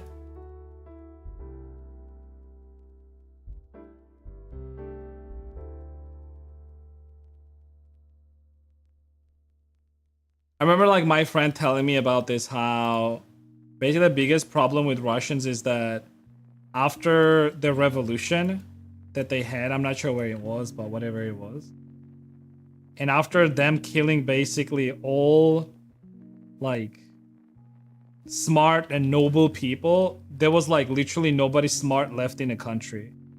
And that's why the downfall of Russia, basically, right? It's the fact that Russians basically killed all intelligence that they had. And, well, dumb people were just like breeding and breeding, basically, and that's it.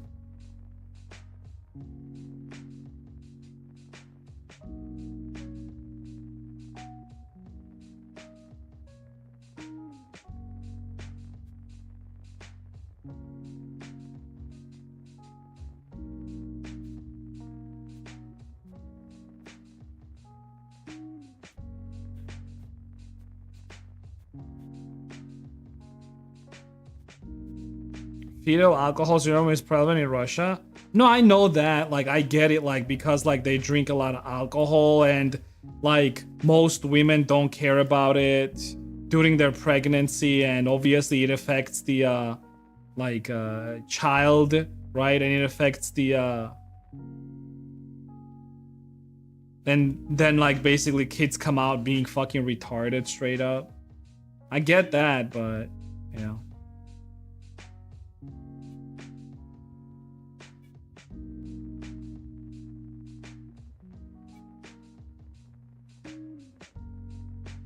But a Georgian ruled Russia after a revolution. You're talking about Stalin? Goddamn Georgians, dude. Georgians have this, you know, in their blood, being a dictator. I myself think of me as a dictator, to be honest. Specifically the dick part, definitely.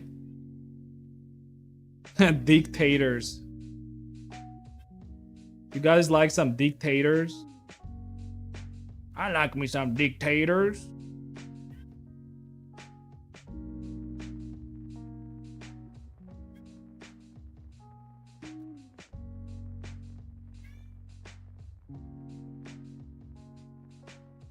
God, shut the fuck up.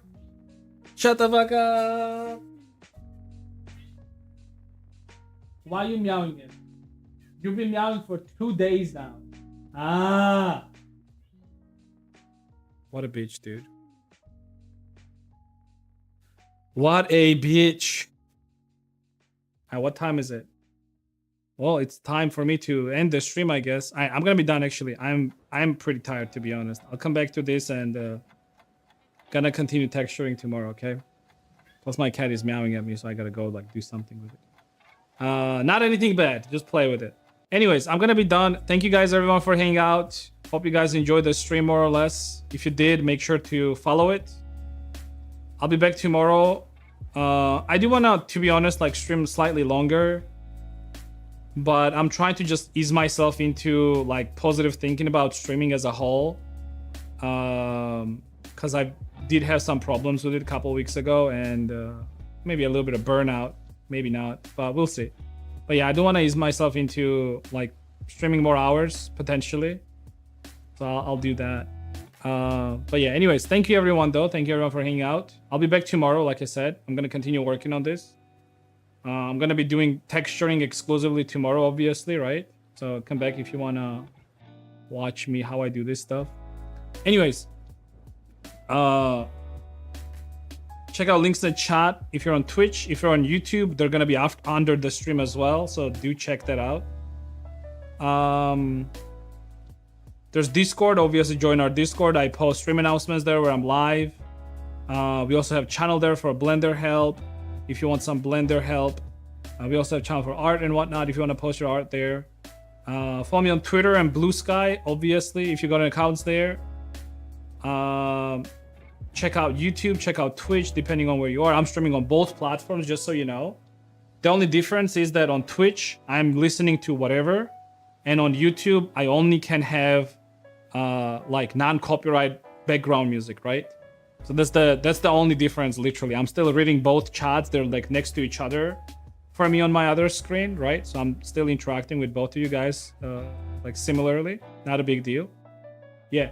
What else? Say fuck Russia at the end. Who's that? Oh, that dude, that's funny because that message didn't go through in the YouTube chat, but I still saw it on on OBS. Interesting. All right. I will only say it if you tell me where are you from. You have to tell me where you're from. Anyways, one other thing. I might as well say it on stream because so on my Gumroad, there was a small mistake. I don't know why this one is. Yeah, that's fine. So on my Gumroad, there was a small mistake where if you were to buy this Ake model, it didn't actually have files with it. And I don't know who it was. It was a single person that bought it.